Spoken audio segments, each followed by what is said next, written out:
our legacy is your trust. Whether you're in Mitchell or in Huron, we embody the values that have defined us for generations. We have been your partner on the road since 1948. We bring decades of expertise to ensure your journey begins with confidence. Our goal is to turn your visit into a memorable experience, leaving you with a smile and peace of mind. Iverson Auto of Mitchell and Huron are here to make your car buying experience smooth and enjoyable every step of the way. Visit us online at iversonauto.com. At Janusy Ford and Highmore, they've been building partnerships for life by treating customers right, offering a low-pressure sales process, no haggling over price, passing low overhead savings on, and providing a Ford-certified service department fixing it right the very first time. If you're looking for a new Ford, a quality pre-owned vehicle, a new or used ATV, or a trailer, stop by Janusy Ford and Highmore and experience the difference. Janusy Ford, building partnerships for life. Welcome back to the Owyhee. Thrilled to have you along. And if you're wondering what I'm talking about, well, there is some unexpected weather out west that has forced this game back here into the middle of the state. No problem with it.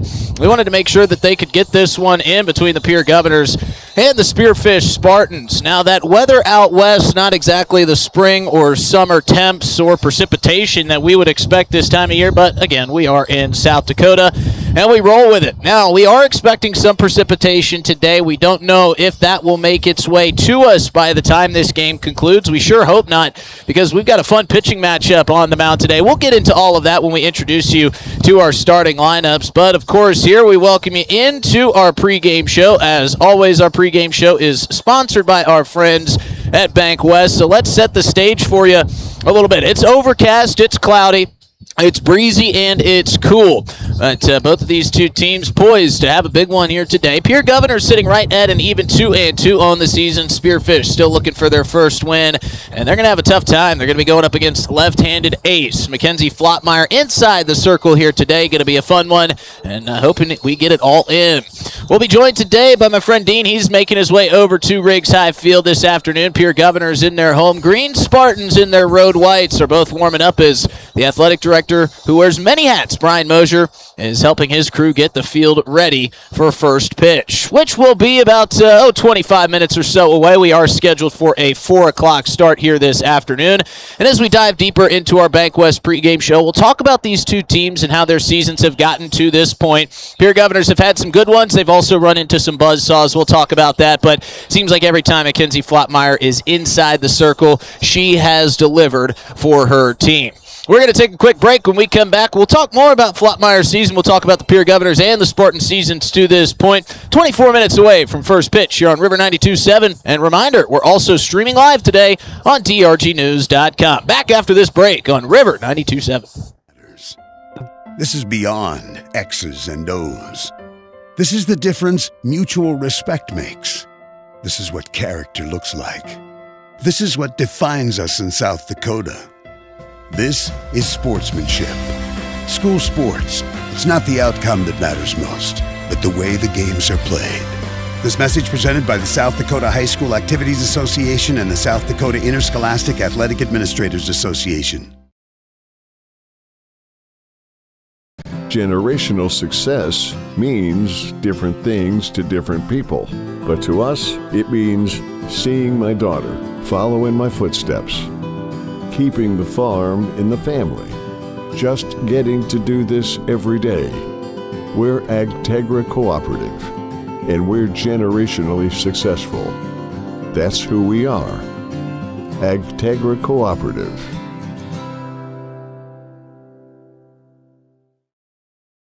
Hey Josie, why so glum, chum? I can't find a way to get my whole group to one spot without taking all these cars. You haven't heard of Denwall Transportation? They have luxury seating buses with air conditioning, outlets to charge your phone, and other must-haves for traveling.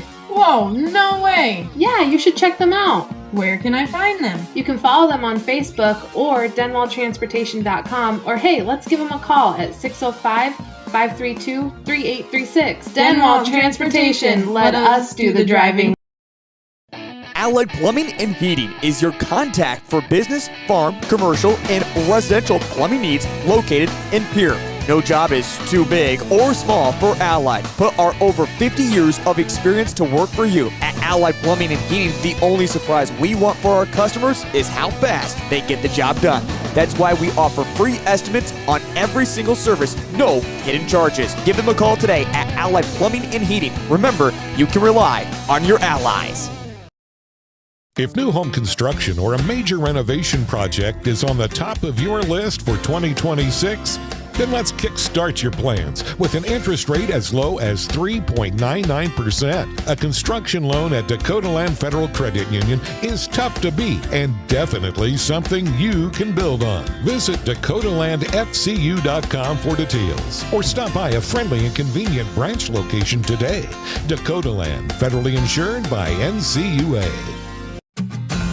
Each day brings the opportunity to make a difference, to follow through with integrity, to solve challenges through innovative thinking, and to bring the technical know-how needed to get the job done. At Wilbur Ellis, this is how we work, standing side by side as local experts who partner with the stewards of the land. We do it together. That's the power of we. Protect what matters most with the Brittany Scheffelbein Agency, American Family Insurance. Our personalized insurance solutions ensure you're covered, no matter what life throws your way. From home and auto to farm, commercial, and life, we tailor policies to fit your unique needs. With our dedicated team and exceptional service, you'll have peace of mind knowing you're in good hands. Contact the Brittany Scheffelbein Agency, LLC. Best of luck in today's competition to the Pierre Governors from Black Sheep Agronomy, your local agronomy experts. Black Sheep Agronomy wants you to have a successful farm plan, and they're focused on products and practices that work in this region. As community members themselves, Tyler, Tice, and Austin support area students who work hard in their school and extracurricular activities. Good luck, Governors from Black Sheep Agronomy. Call 842-6104 for all your agronomy needs. Stay in a beautiful Black Hills vacation home, the Summit on Dancing Sky near Leeds, South Dakota, in the popular Powder House Pass development. It's a modern rustic design with over 5,000 square feet, 6 bedrooms, and 5 baths for you to enjoy. You'll get gorgeous views of the Terry Peak Mountain Range. There's a community pool to enjoy, and you're close to all the attractions like Deadwood, Sturgis, Spearfish, and a whole lot more. The Summit on Dancing Sky. Visit them at DancingSky.com. Welcome back to the Owyhee Federal Credit Union. What they've always said is if you don't like the weather in South Dakota, well, just wait until tomorrow. You'll get something different, and that is truly the case. Now, this has kind of thrown a wrench in things here for this stretch for the Pierre Governor girls in their upcoming games. And as we take a look, you know, we did mention this one was supposed to be played out west, but there have been some changes. So we'll take a look as we get Brian Mosier set up here. And I think my color commentator is joining me now, too, as well. So we're getting the full crew and full experience. But before we look at what has changed, we're going to take a look back at the games leading up to this point for the Pierre Governors. Strong start on the season, going on the road and beating Aberdeen Central 17-0 in game number 1. That was back on March 31st. They would be postponed against Mitchell. That'll be made up on the 14th of next month. They would go to Yankton and lose there 22-10 before bouncing back against Watertown 7-3, the final score. And I mentioned earlier here in our Bank West pregame show, they did run into a buzzsaw. That was the Brookings Bobcats. I believe Brookings hit 7 home runs, maybe 6 in that game. Either way, it was a handful, more than you can count on one hand. Final score there was 22-6. So they do look to get back on the right side of things against Spearfish here today, who want to make a correction. They did pick up that win. It was a doubleheader here today for Spearfish. They just beat Aberdeen Central 13-4, and that one ran out on time. Before that, it was 3 straight losses, 2 to Rapid City Stevens 9-6 and 16-5, and to Sturgis 4-0. Now, the takeaway in those games is they have been, minus that Rapid City Stevens 16-5 loss, all close affairs. But like I said, they are going to have their hands full today against Mackenzie Flottmeyer, who's just simply been outstanding for the Pierre Governors. She is their ace inside the circle, and she will be getting the start today.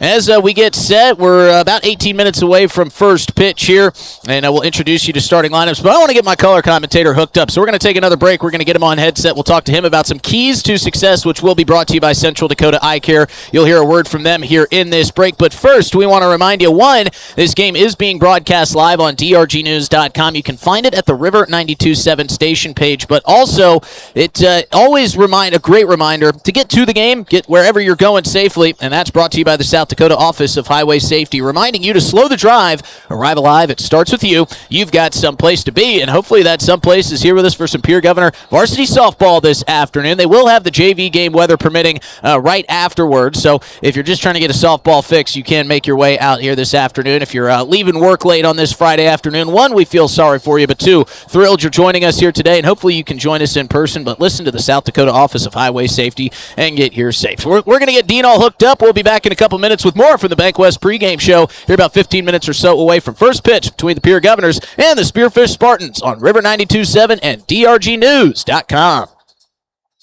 From the early days of South Dakota statehood through today's digital revolution, Bank West has remained committed to helping customers and communities succeed. Bank West Associates uphold this commitment by developing innovative products, tailoring financial solutions to customer needs, and actively supporting community causes. For a bank committed to helping you and your community prosper, choose Bank West. Bank West. Convenient, connected, committed. Member FDIC. Do you love watching high school sports but find yourself wanting to be more involved? LiveTicket.tv has the solution for you. They're looking for production managers to assist for this school year. Duties include the management of equipment as well as basic technological understanding. But don't stress, paid training will be provided. Part-time wages starting at $20 per hour. Call 833-605-LIVE, extension 2. That's 833-605-5483, extension 2. And punch your ticket to joining one of the fastest growing companies in South Dakota. Chances are you're overlooking a big energy thief in your home or commercial building. The garage doors. But Overhead Door Company of Pierre can help stop that energy waste with a full range of insulated, weather-tight garage doors. Their residential garage doors give you insulated performance at an uninsulated price. And their Thermocore insulated steel doors give commercial buildings the energy efficiency they demand today. Find out more. Call Overhead Door Company of Pierre at 1-800-649-9905 and put a stop to the garage door energy thief.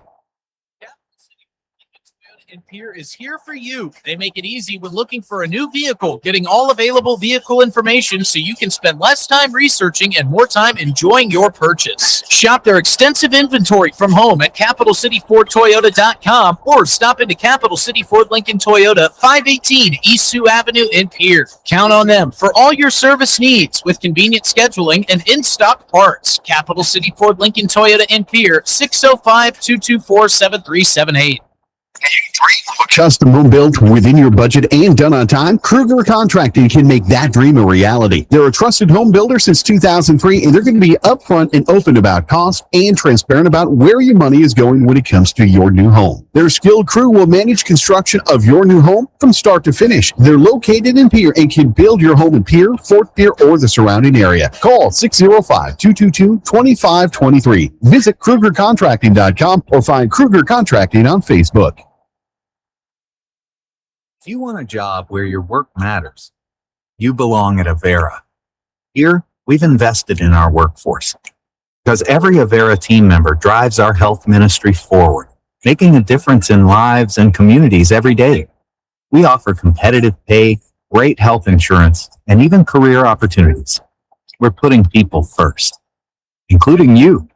Search for local job openings and apply at avera.org/careers. Do you love watching high school sports but find yourself wanting to be more involved? LiveTicket.tv has the solution for you. They're looking for production managers to assist for this school year. Duties include the management of equipment as well as basic technological understanding. But don't stress, paid training will be provided. Part-time wages starting at $20 per hour. Call 833-605-LIVE, extension 2. That's 833-605-5483, extension 2. And punch your ticket to joining one of the fastest growing companies in South Dakota.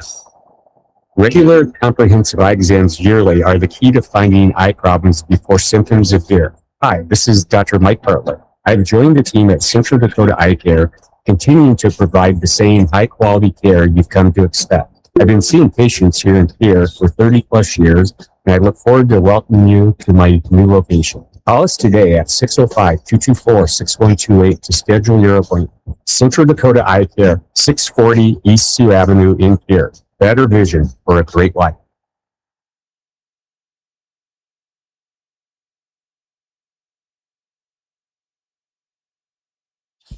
Riggs High Field. Hello, everybody. Justin Cowart bringing you back into the BankWest pregame show, and I'm joined by my partner in crime today, Dean Vandewille. And, you know, Dean, this is our first time meeting, but you told me that I nailed the pronunciation there, I hope, right?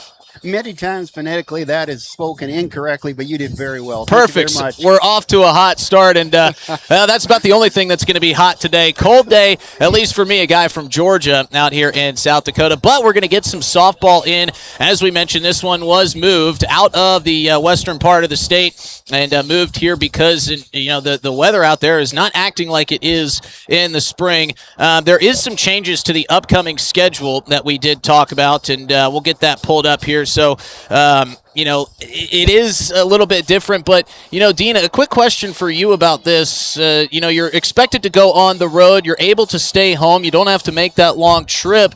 That does feel like a benefit for the Pierre Governors today, correct? There's no doubt going anywhere in South Dakota, you got to account for that driving. That 3-hour drive is always nasty going one edge of the state to the other.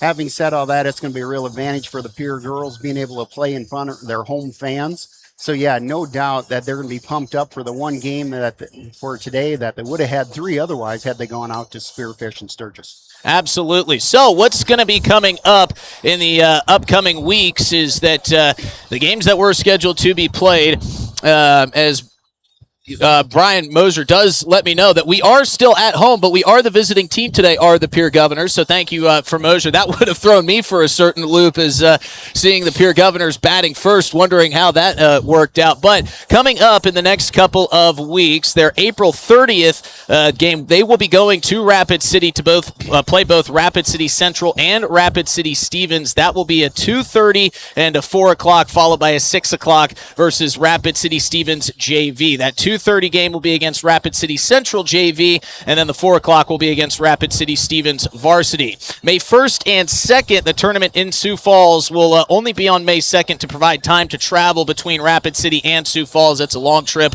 across the state. And as of right now, they only have varsity games and JV games between Pierre and Sioux Falls. And Brian Moser is working on that. On May 15th, the softball team will be traveling out to Sturgis to play both JV and varsity games. Those times are TBD. Still working some scheduling things out. But, a point, Dean, that I was making that we'll have to wait a little bit to see because Pierre is the visiting team is Mackenzie Flottmeyer in the circle. She has simply been outstanding. And getting to play at home, not having to go on the road, not like she needs any boost of energy, but should expect a great day out of Mackenzie Flottmeyer here today. Yeah, when you're playing 1 game versus 3 for the weekend, you really don't have to think of this as a marathon. You can think about it as a sprint. You can put all your eggs in one basket, get everything you got for this game because there's nothing more this weekend. So you can really see Kenzie bringing everything she's got, and I expect a good game from her on the hill. And we'll hope to see that. Let's introduce you to our starting lineups. Before we do that, we want to hear a word from our friends who sponsor our starting lineups here this afternoon on River 92.7. Here's a word from our friends at Envirotech. Envirotech makes life a little bit simpler. No matter what the circumstances, no matter what is handed to you, Envirotech has you covered. One call is all it takes to have easy setup, easy pickup, and easy payment. Call Envirotech at 224-4804 or use their website to pay your bill online at envirotechwaste.com. Use the mobile app Waste Connect. Check their website or receive a robocall for collection schedule due to weather or holidays. Envirotech has you covered. And for the visiting Pierre Governors playing at home today, it will be Allie Keys leading off. She'll be behind the plate. Charlie Hull will be batting second, playing at short. Mackenzie Flottmeyer, as we mentioned, inside the circle today, pitching. She will be batting third. Over at first base, it'll be Micah Buffalo. Ava Nelson will be playing third at the hot corner and batting fifth. Batting sixth will be Taryn Sproul. She'll be over at second and center field. Batting seventh is Olivia Haymans.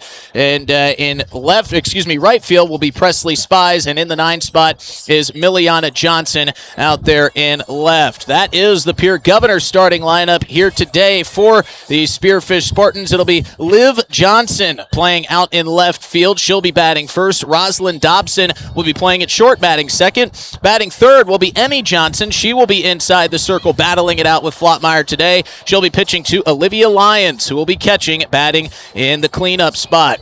Abby Fire-Risen will be playing at first base today, batting fifth. Venora Carlson will be playing second, batting sixth. Batting seventh will be Taylor Tennant. She will be over at third base. And batting eighth will be Chloe Wiswell. She will be playing in right field. And in center, batting ninth will be Caitlin Lyon. We're about 7 minutes or so away from first pitch, so we're going to take another break. When we come back, we'll introduce you to our officials, our umpires for today. Still got basketball season in the back of my head, but we're working it out. We'll be back after this short break with more from the Bank West pregame show. You're listening ahead of Pierre Governor Softball taking on Spearfish on River 92.7 and streaming live on drgnews.com. From the early days of South Dakota statehood through today's digital revolution, Bank West has remained committed to helping customers and communities succeed. Bank West Associates uphold this commitment by developing innovative products, tailoring financial solutions to customer needs, and actively supporting community causes. For a bank committed to helping you and your community prosper, choose Bank West. Bank West, convenient, connected, committed. Member FDIC. Game day doesn't start at the field. It starts in the driveway. With a full schedule of practices, tournaments, and road trips, you need a vehicle that can go the distance. That's where Beck Motor Company comes in, delivering power, comfort, and dependability for every inning of life. From the spacious Suburban and Tahoe to the versatile Traverse and efficient Equinox, Chevy SUVs are built to handle it all. Gear, teammates, and every mile in between. And as our girls take the field this season, we're proud to be a part of their journey. Beck Motor Company, where we're making a great deal better. www.beck-motors.com. Dakota Storm Roofing is a locally owned roofing company in Pierre, specializing in both residential and commercial roofing services. They can handle your asphalt shingle, metal roofing, and flat roof needs. New construction, plus all types of roof repairs. They can handle the finishing touches, adding fascia, soffit, and gutters too. No job is too big or too small. For a free estimate, call Dakota Storm Roofing at 280-9794. Go to DakotaStormRoofing.com or find them on Facebook or Instagram. Century Business Products is a proud provider of the most reliable Kyocera copiers and printers to the Pierre School District, backed by 5-time nationally awarded Kyocera servicing team. Are you looking to control color cost? Looking to reduce printers? Are you looking for more efficient ways to scan documents? Or maybe you'd like to become more paperless? Look no further than your local Century Business Products. Call 800-529-1950 and see how they're powering business technology. Superior Concrete is proud to sponsor the Governors this season and just as proud to offer the finest concrete solutions available for commercial and residential applications as well as foundation and flat work. The bottom line, if you need anything done with concrete, we can do it. Superior Concrete. Give us a call today for an estimate or more information. That's Superior Concrete. Find us on Facebook or call the office at 605-494-0102. That's 494-0102. Call today.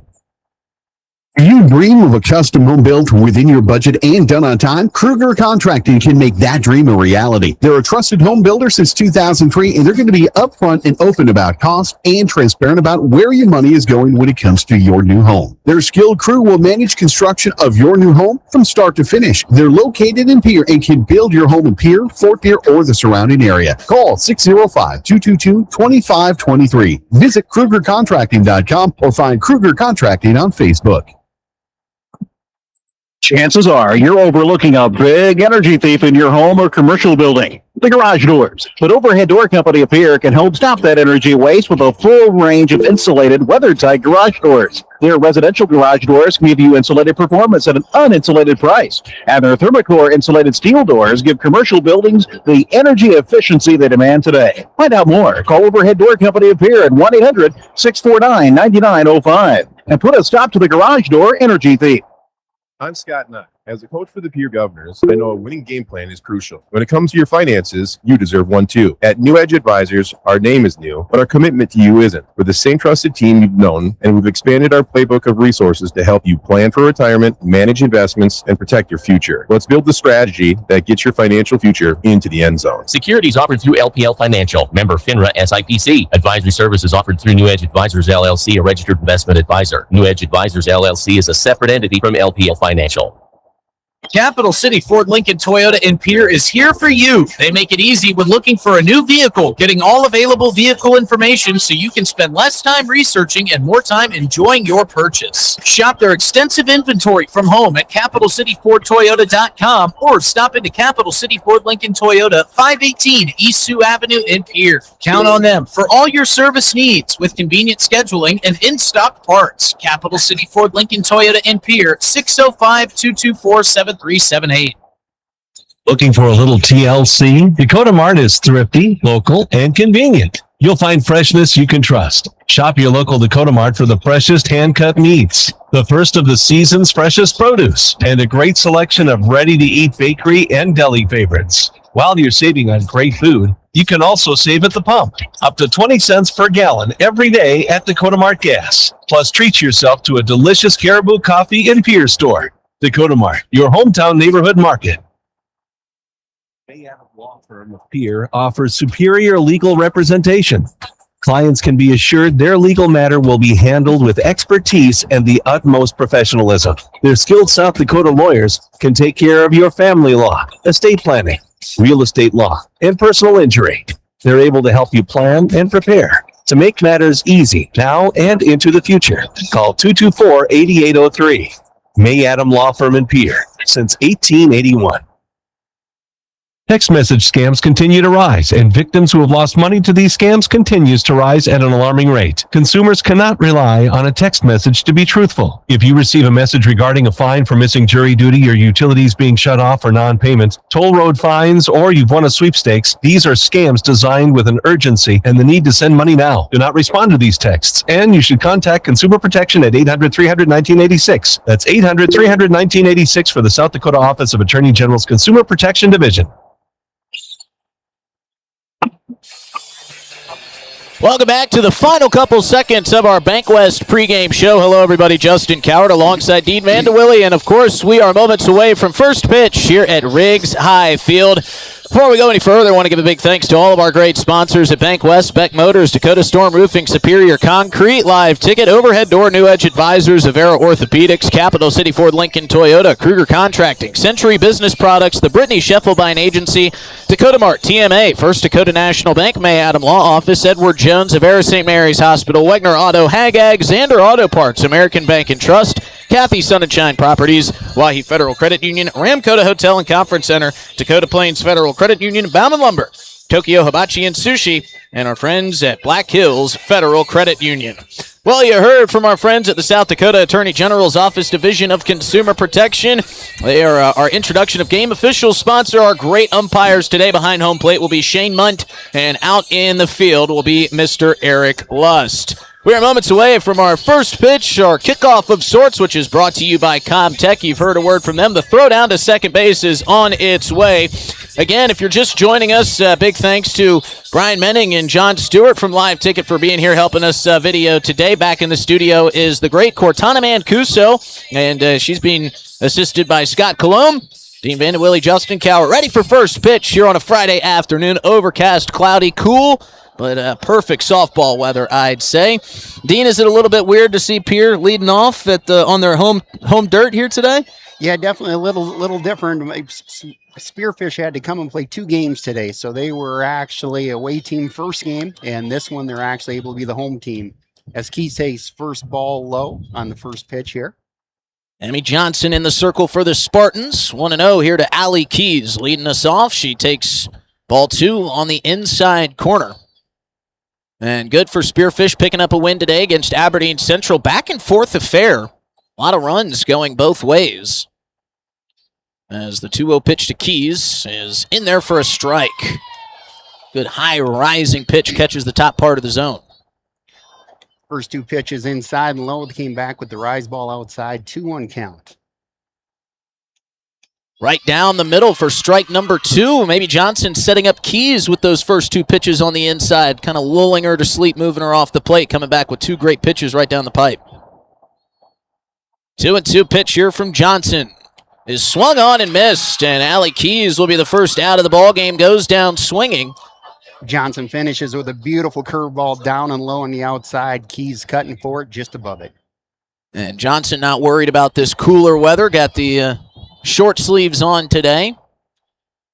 So coming up the bat here, Charlie Hall. Charlie has an excellent on-base percentage. You'll look at her to be pretty smart in that box and be a little selective on what she swings at. Charlie Hull, one of those important players for the Pierre Governors. Johnson starting off Hull the same way she starts off Keys. Down and in, ball 1. And I'm sure Charlie Hull was doing her homework in the on-deck circle, watching that Allie Keys at bat. 1-0 pitch, high and away, ball 2. Charlie's going to be pretty selective on this pitch, having a pretty compact strike zone. Hitters count, 2-0, 1 out, nobody on. This one's fouled back our direction and out of play. Charlie Hall right now having a .615 on-base percentage. The girl is getting on base and scoring runs for the Pierre Governors. That's so important, especially at this level, as the 2-1 is grounded softly to the right side, fielded by Carlson, underhanded to Fireisen, and that'll be the second out of the inning. But back to your point there, Dean, getting on base, and a lot of times, especially at this level, you put the ball in play, good things happen, especially when you have runners on base, aggressive runners at that. And it brings up Mackenzie Flottmeyer. 2 on, nobody out, down in the dirt, around the shoelaces, ball 1. Continue to kind of see a pattern here of Johnson working inside on her opening pitches, trying to set up the batter. Johnson working quickly, the 1-0, down and in, ball 2. Carbon copies of the first 2 at-bats, it feels like. Yeah, it looks like it's almost a strategy in how they're attacking the Pierre batters. Rain softly spitting here on the 2-0 pitch. Great job pulling the string on that one. Flottmeyer out in front of it, makes it 2-1 on the swing and the miss. Hanging curveball high outside. Kinsey just couldn't get to it. Here's the 2-1, 2 out, nobody on. High and away, ball 3. That's why I love having Dean here. He is picking these pitches out of the air. They all look the same to me, but I'm sure for a hitter, those rise balls, those curve balls can be awfully devastating. Here's the 3-1. That's too low, and the first base runner of the ball game is Mackenzie Flottmeyer. She draws the 5-pitch walk. Good situation here. Micah Buffalo's been pretty hot, getting 2 hits for us the last game. The number 4 lefty can belt a good line drive, left center and right center. That's it she does. She swings at the first one, fouled high over our broadcast booth and back behind the concession stand. She is reared up and ready to go on this cooler afternoon. But that's what hitters do. They see a pitch they like, they jump on it. Not exactly a hitter's breeze today, blowing in from center field. As this one misses down and away. Yeah, and you've actually seen the flag change a few times. It was going from right field to left, and now it's just hanging kind of flat and a little bit of mist in the air now. There is. We are expecting some wetness, but not until later, as this one's down low. Flottmeyer looking to take second. She's in, sliding safely. And now a runner in scoring position for Buffalo with 1 on, 2 out. If Micah can pick her shot here, give us a hard single, Coach Kenneke at third is likely going to want to look to score here and draw first blood in this game. Absolutely, and you give Mackenzie Flottmeyer a 1-run lead. You feel pretty good with that, especially in the first inning. Buffalo slaps one down the left field line, curling and dropping foul. Good idea, though, from Buffalo. Love to see that out of left-handed hitters going opposite. You love to see it with hitters from either side, exposing the opposite sides of the field. Yeah, she drops that on the left field line. She's got herself a double. That you're exactly right. Pitch to Buffalo is grounded softly off the plate. No call for the foul ball. It's fielded by Johnson and thrown to first for the 3rd out. So the Governors put on a runner with a walk. It was Mackenzie Flottmeyer, but they come up empty. We head to the bottom of the 1st inning. No score here at Riggs High Field.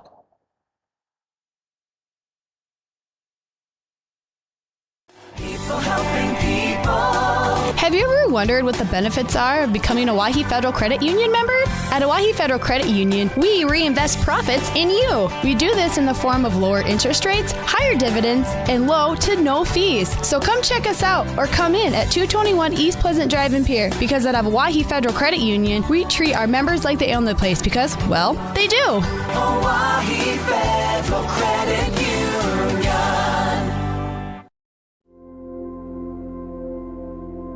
Agriculture is like no other business, which makes Farm Credit Services of America like no other lender. Owned by the farmers and ranchers we serve, our customers have a voice in how we work, a stake in what we do, and share in our success.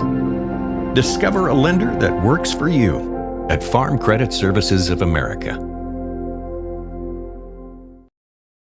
At Dakota Behavioral Health, we offer comprehensive mental health services, including medication management. With offices in Pierre and Winter, we provide in-person and telehealth appointments to fit your schedule.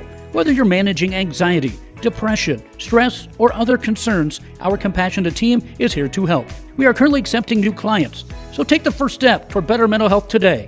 Call Dakota Behavioral Health at 605-702-6769 or visit dakotabh.com to schedule your appointment. Service Master Pierre. Back to the Owyhee Federal Credit Union. In the three-hole, in the hole, will be Emmy Johnson. Flottmeyer gets the ball back from the throw down. A couple high fives from her middle infielders. And now she is ready to duel off with Liv Johnson. And Dean, what are we going to see out of Flottmeyer today in terms of pitch selection? I see her working the outside edge and also working a peel drop, trying to keep the ball low in the zone, trying to induce a grounder. The lefty ace with her first pitch of the ball game is rifled the other way, and that's going to get through the hole. Terrence Sproul and Buffalo couldn't get to it, and Liv Johnson on one pitch has a single. And the Spartans, going off of some of that momentum they might have picked up against Aberdeen Central in Game 1, have their first hitter of the ball game on first. That'll bring up Rosalind Dobson, who scored an inside-the-park home run in their first game today. And she had no conscience about taking home. The throw was in the infield when she got to third. First pitch is swung on and missed, and Liv Johnson is into second safely. So she gets the steal after the swing and miss, making the count 0-1, but Johnson now on second with nobody out. And Dobson at the plate. Good throw from Keys, but lots of speed from Johnson, stealing 1-2 here. You got to have just about a perfect throw to gun down these Spartan runners. 0-1 turned 0-2 as Dobson fouls that one off into the netting on the right side. Here right now has got to be smart on a hard single here. Keep the runner on first. A lot of game to go and potentially let Johnson score versus give up that stand-up double. Absolutely. 0-2 fouled right back our direction, making Brian Menning dodge out of the way out of reflex. Good thing the netting was right there in front of him to protect our great camera operator. Off to our right. 0-2 count. Ken should be working the edges here, not getting anything pretty. Don't want anything floated over the plate. This one catches the outside corner. Strike three looking as Dobson goes down. Just like you said, Dean, perfectly placed pitch. Couldn't have gone up there and handed it to her catcher any better. Just caught the outside black. Beautiful pitch. Froze the hitter. And a good job by Keys there, framing it partially as the first pitch to Emmy Johnson's fouled back our direction. Quickly 0-1. Sorry, Dean, we don't want to get ahead of ourselves, but Flottmeyer's got to be thinking about getting out of this inning scoreless after that great at-bat against Dobson. Totally agree. If we could get something weak to the infield. As this one misses high, evens up the count at 1 apiece. That's got to be exactly what we're going to try to do, is induce a grounder. Flottmeyer looks down at the wristband. Toes the rubber, palming it in the left hand. Flottmeyer fires, and that one just off the outside corner. Flotty continually working that outside edge here, it looks like to me. Trying to get a quick grounder to the right side of the field for a quick 4-3 putout. Emmy Johnson, the right-handed hitter, awaits. The 2-1 pitch is just a bit outside. Nearly hit her spot. A wry smile through the face guard of Mackenzie Flottmeyer. Thought she had a strike there, Dean. Yeah, that was right there close. She's painting that outside black beautifully. In a 3-1 now, she'll have to pick something a little down in the zone would be my hopes. This one's grounded to the right side. Sproul dives and fields, but no play. She has to eat it.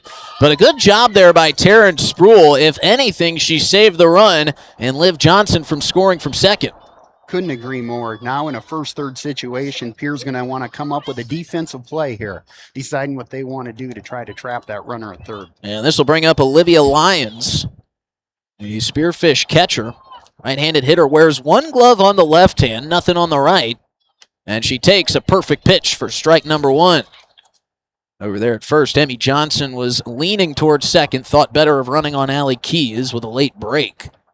Wouldn't be surprised if you try to see them take away the force and take second base. Inside pitch on 0-1, turns the count 1-1. Keys is popping quick, ready to fire. And that girl has a big cannon on her. She can throw the ball hard and fast. And it might be Olivia Lyons, catcher and catcher back there. Lyons looking down at Johnson saying, be smart if you're going to go. Here's the 1-1. Fouled back again, and off and running was Johnson at any sort of swing, and that makes the count 1-2, and now a really big pitch for Flottmeyer. If she can strike out Lyons here and put 2 outs up on the board, neither of those runners really matter. Exactly. And the pitch is grounded to the right side. It's going to be fielded and tossed to second by Sproul, but not in time as Johnson gets in sliding safely. The run will score, and that will make it 1-0 Spartans. Kind of a slow roller, about 15 feet right a second. Sproul fielded it perfect, get a backhand toss to Charlie at short. Just the runner was able to beat the force out at 2. So that'll put runners on first and second, and the first pitch to Abby Fireisen is fouled off into the netting. And I apologize if any of Abby's family is listening and I'm mispronouncing that last name.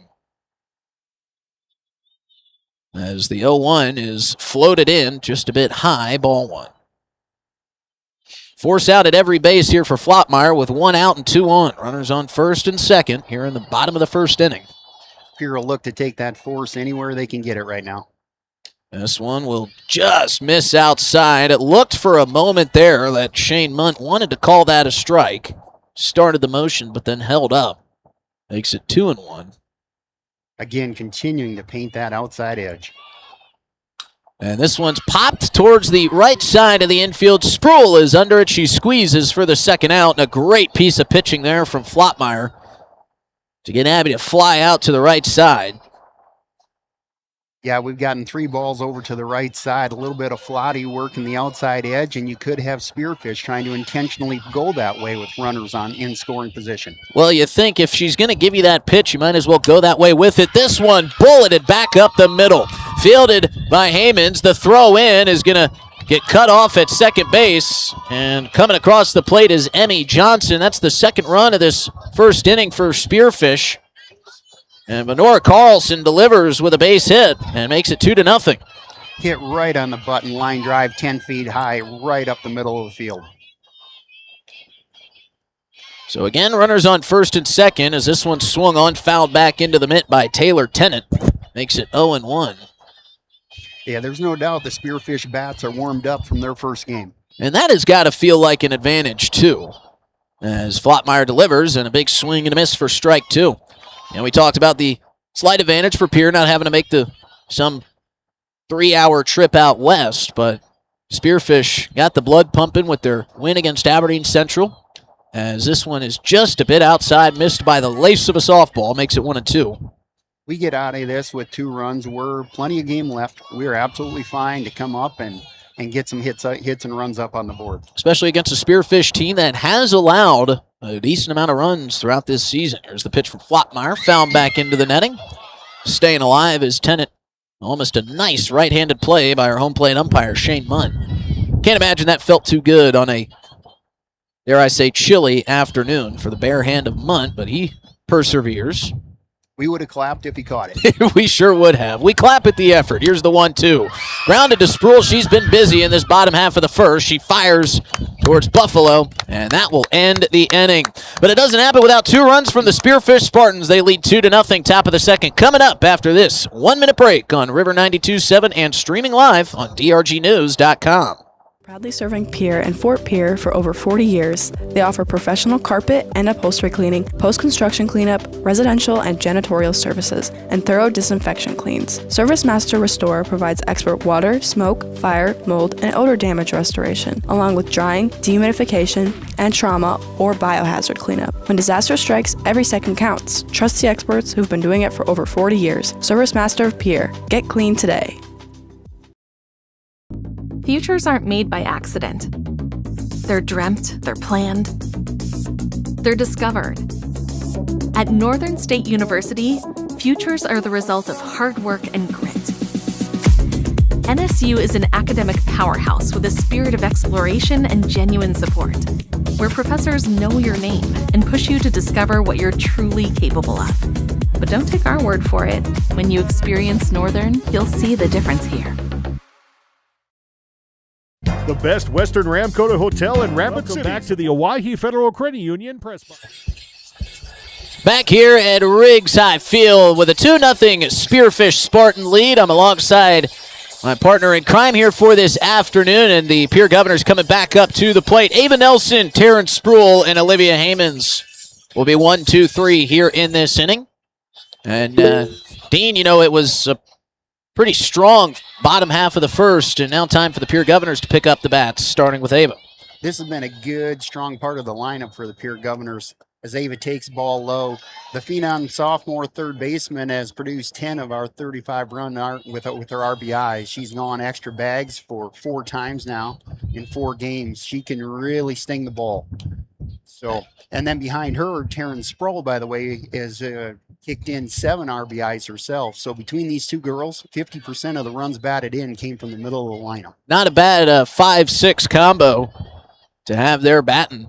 Right, the meteor lineup, if you're head coach Kurt Littau, as that one's missed high, makes the count 2-1. The 1 strike came off of a swing and a foul from Nelson that just clipped the end of the bat. This one misses outside for ball 3. Ava actually launched her first career home run in Brookings, driving a 2-run shot over left center. So let's see if we can see some fireworks from here again today. That's right. It wasn't only the Bobcats that were leaving the yard on that day. 3-1, high back our direction, and just making its way foul. Brings our count full, 3-2. Nobody out here in the top of the second inning. Pierre Governors playing as the visiting team at the plate, as the rain continues just to softly sprinkle here across the diamond.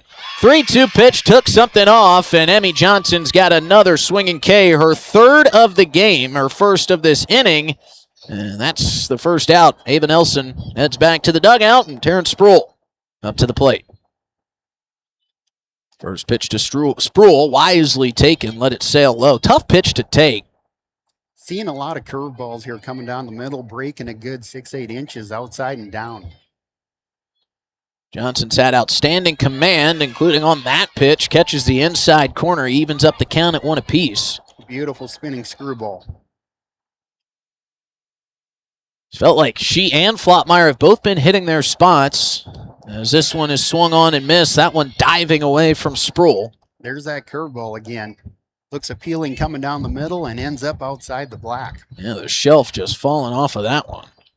Emmy Johnson will take her first, what we'll call a break, as she circles halfway around the circle, but quickly back on the rubber. And the 1-2 misses high.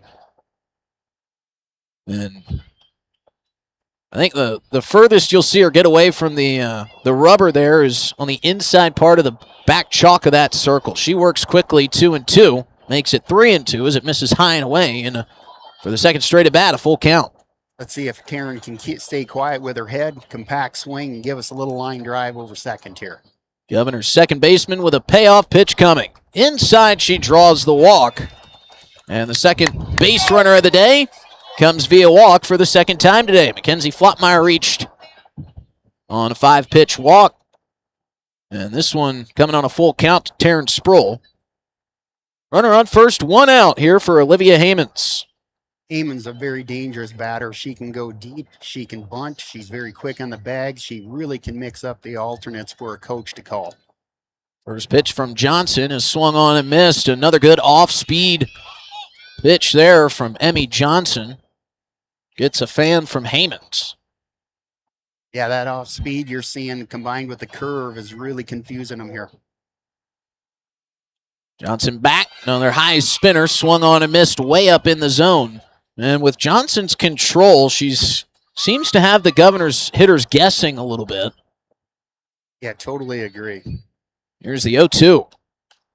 Fouled off the foot of Hammonds, and she has a slight grimace as she shakes it off. Really a combination of curves and off speed on the outside edge, and then combating that with a screwball coming back inside. It's kind of what I'm seeing her mix back and forth. Dangerous arsenal for Emmy Johnson. Here's the 0-2 again. This one softly struck towards shortstop, and Rosalind Dobson makes the catch, fires to first, and Sproul couldn't get back in time. It's a double play. 6-3 is the call, and that'll end the inning.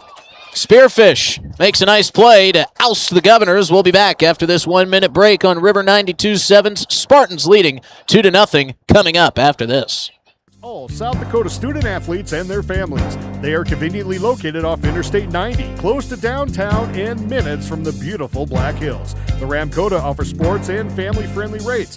Guests can relax for free in the indoor water park. They have 36,000 square feet of banquet and meeting space, and the award-winning Minerva's Restaurant and Bar is located on site. Best Western Ramkota welcomes everyone to beautiful Rapid City, South Dakota. Need a boost? Want to start feeling better? Atlas Chiropractic in Winter now offers hyperbaric oxygen therapy. This state-of-the-art treatment increases tissue oxygen levels by over 1,200%, helping boost the body's natural healing processes by more than 70%. Hyperbaric oxygen therapy can help with sports injuries, nerve and brain injuries, including concussions, vascular and blood vessel issues, fibromyalgia, and other inflammatory conditions. This treatment is FDA approved and research proven. Visit Atlas Chiropractic in Winter, home to one of the few heart chambers in the state of South Dakota. Call today and start maximizing your healing. Looking to work smarter. Back to the Owyhee Federal Credit Union. Back here to start the bottom of the second inning as Mackenzie Flottmeyer gets to work quickly. It's a first pitch strike as Flottmeyer looks to settle in after giving up 2 runs in the first. Spearfish, as Dean mentioned, that one in there for a strike. Great placement from Mackenzie Flottmeyer on the outside corner there, Dean. Yeah, she worked high with the rise ball, came outside.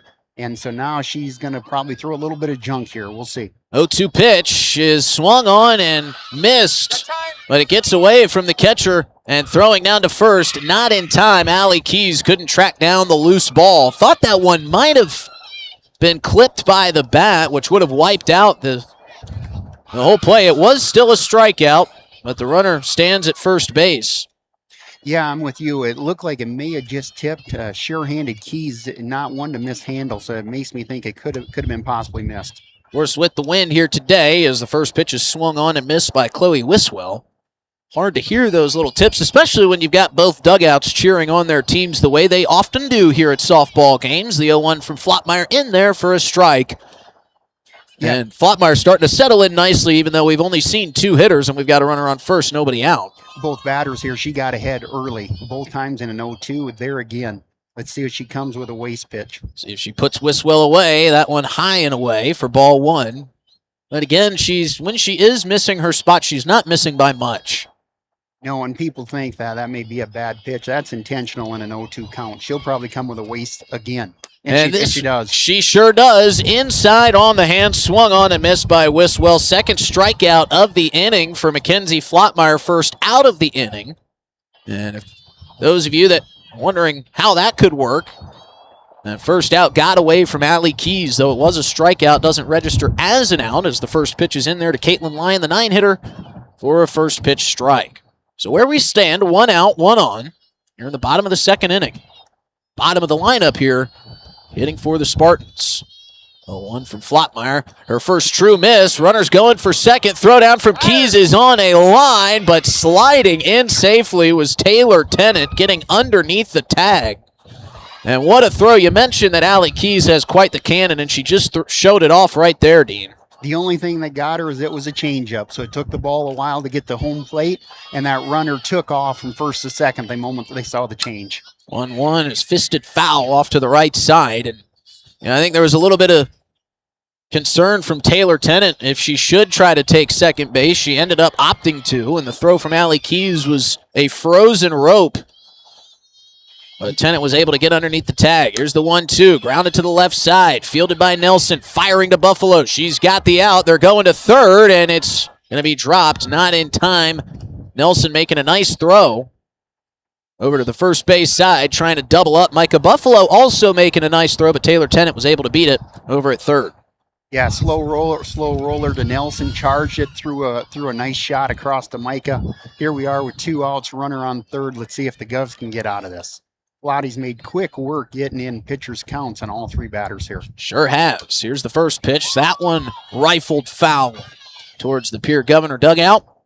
You almost see here in this bottom of the lineup coming more down the plate, coming right at him versus the edges that you saw on the top of the lineup.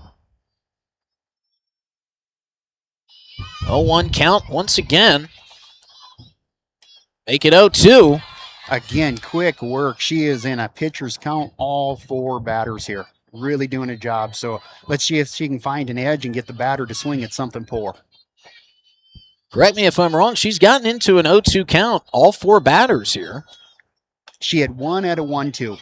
And thank you, Dean. That one misses high. This one 1-2 as well. But she is, again, in a pitcher's count right now, able to throw her favorite pitch and try to get the batter to swing at something that's out of the zone or on an edge. See if Flatmeyer can put him away. This one fouled off. Great piece of hitting right there from the top of the lineup and Rosalind Dobson. Dobson doing a nice job keeping this at bat alive. Kenzie in that pitch came inside. She throws her curve a lot like a bowler's hook, and it's a fastball that breaks super aggressive. 1-2. There we go. Strike 3. Swung on and missed by Dobson, and Mackenzie Flotmeyer with a sparkling inning gets out of it unscathed. Still 2-0 Spearfish. We'll be back with the top of the third right after this. Field this season? John Deere AutoPath is a cool, easy-to-use feature that helps you create more accurate, efficient passes, reducing overlap and cutting down missed areas. Using data from your previous field operations, AutoPath builds detailed field maps, including boundaries, obstacles, and pass patterns. Then it integrates seamlessly with AutoTrack guidance to keep your equipment right on track. Once you use it, you won't want to go back. Got questions? Contact the Grossenberg Precision Ag team today. Grossenberg Implement. Partner up. What if we said a bank isn't a place to lock up money? It's a place to set it free. What if the point of banking wasn't to bank at all, but to put your ideas to work? What if your bank asked, what if a little more? Well, what if we told you we do? We're American Bank and Trust, where what if meets why not? If you're ready to change what you get out of banking, start a relationship with us. What if you made the move today? When you're thinking of a new or used car, motorcycle, pickup, or RV, think of us. Back to the Bring us a towel here as the rain ever so slightly picking up here at Riggs High Field. 2-0 Spearfish lead as we lead off the top of the third. Governor's hitting.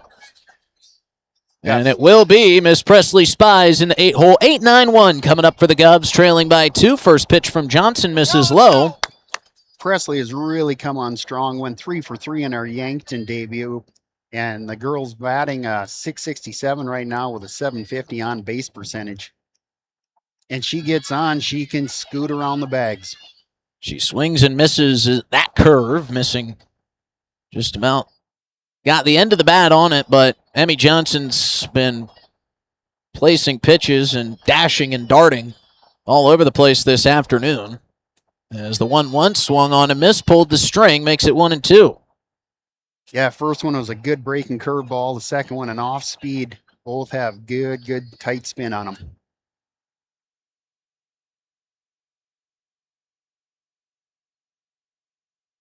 Here's the 1-2. Inside, and it hit her. So Spies will take the free base. And the Governors have the 8-hole on. A lot of speed on the bags with Spies here, giving Coach Kenneke at third some options with Millie Johnson, very versatile hitter. Again, good wheels of Millie. She can bunt, she can hit. Let's see what we decide to do to get Spies going around the bags. Third Governor to reach base, all 3 by walks. That one a hit by pitch, and a wild pitch will send Spies to second. That's exactly what we needed. Spies on 2 here. Hard single will score Spies as fast as that girl can get around the bags. And the way that Emmy Johnson's pitching, you're going to have to manufacture runs today. So Spies, as you mentioned, quick on the base path, showing bunt. Pulling back was Johnson. Spies going for third as it got away from Lyon, and she's in safely. Nothing funner than watching a girl play the game. That's not a coach's call on Spies. She sees that ball in the dirt, and she is gone. And here she is at third now, no outs. And let's see if we can get her in and get our first run of game. 2-0 count here to Johnson. Millie waits and takes strike 1. Millie right now just needs to keep the head quiet, put this thing in play, and we're going to have Spies across home plate. A little better there. Think so. 2-1 pitch. Swung on and missed. Another good pitch there from Johnson. And Millie Johnson now has it 2-2. Runner on third, nobody out. Governors trailing 2-0 here in the top of the third. Right now, we just need a short swing, short stride. And it is swung on and missed. Emmy Johnson with another beauty. Picks up another strikeout. That's her 4th of the afternoon. Gorgeous off speed. She is just putting that ball where she wants to with the off speed and the curve. So that's the first out of the inning. Presley Spies, who's hit by a pitch, has made her way to third on some passed balls. First pitch to Allie Keys is taken for strike 1. So again, with 1 strike, you're probably looking to have Keys hit away your number 1 if she can lace us a line drive here. That's a lot of room up the middle there. Lots of room. Right center is big open. That's a double to a triple. Keys takes high. This one gets away from Lyon, but not far enough for Presley Spies to steal home. Keys has incredibly quick hands, lots of power. You know, for a leadoff, you think of someone who just puts it in play. Keys can not only do that, she can drive a ball deep. So quite a versatile lead hitter here. 1-1 pitch is popped a mile high on the infield. Calling everybody off is Taylor Tennant. She's under it, and she squeezes the second out of the inning.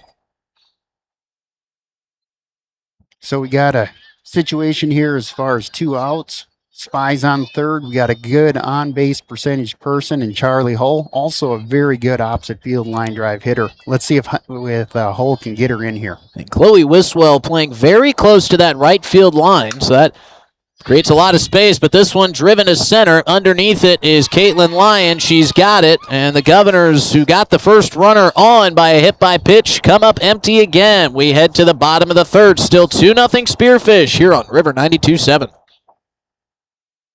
With the vehicle loans, we can set you up with payments that fit your budget. So if you have getting some new wheels in mind, stop by and see us. We'll get you the right loan. Dakota Plains Federal Credit Union, federally insured by NCUA. We're big on you. We're small enough to know your name, but we're big on you.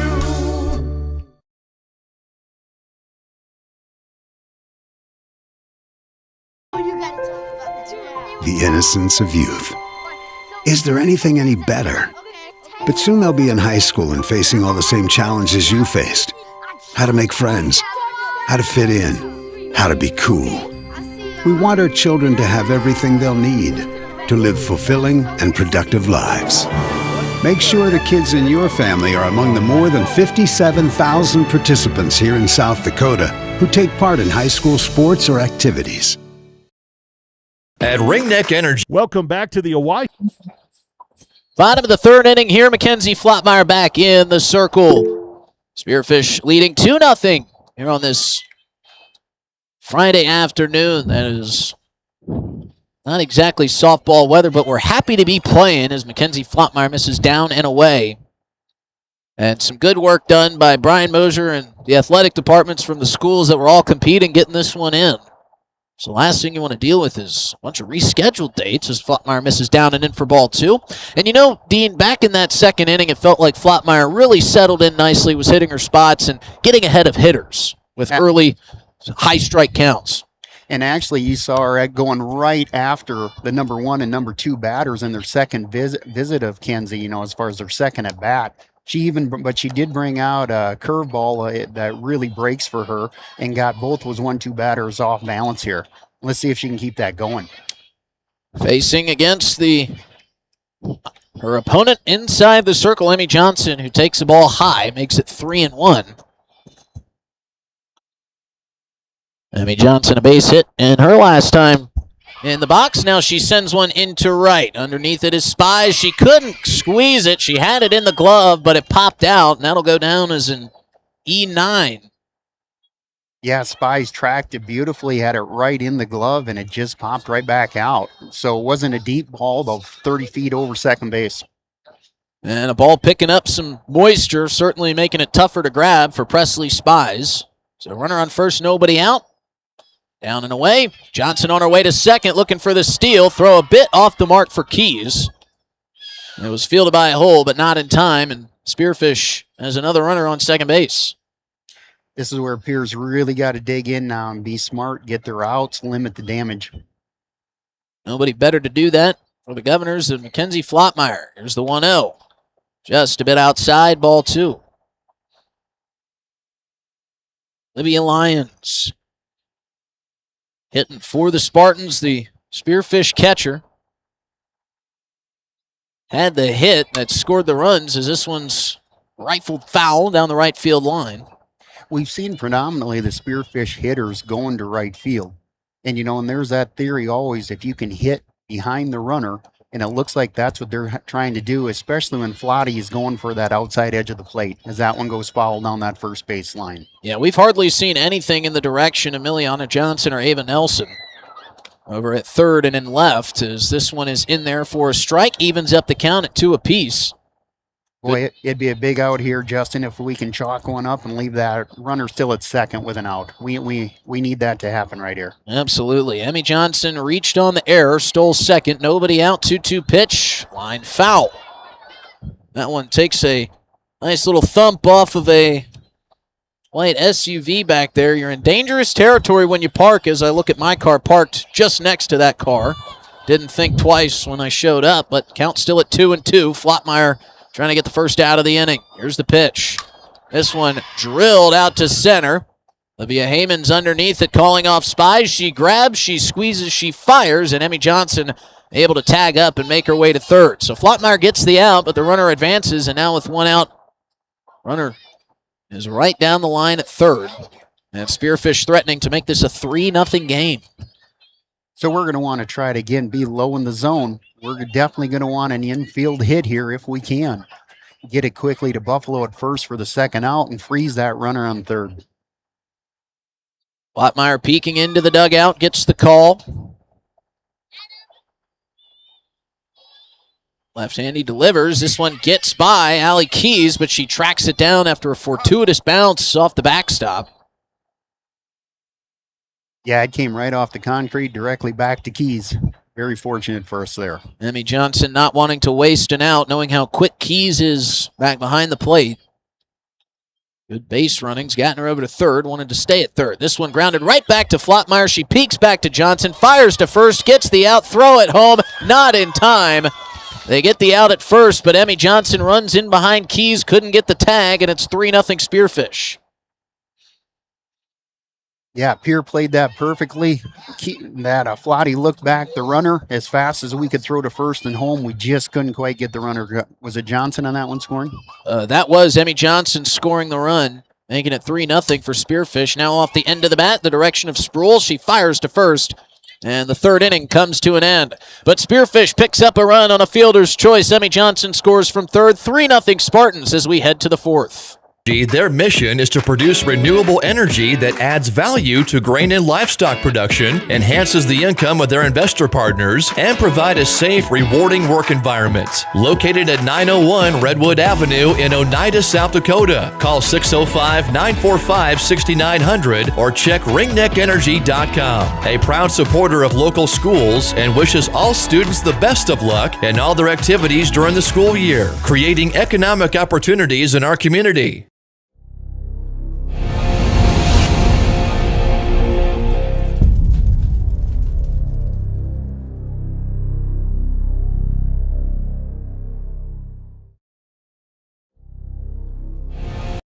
Pests don't wait, and neither should you. At Olson's Pest Technicians, we've been protecting homes and businesses for over 55 years. From bats in the attic to rodents in the walls, ants in the kitchen, termites underground, even swarms of mosquitoes. We've seen it all, and we handle it all. With expert technicians, ethical treatments, and service across South Dakota, Nebraska, and Iowa, you can count on Olson's to get the job done right. Contact us today at Olson's Pest Technicians. Family-owned, community-trusted.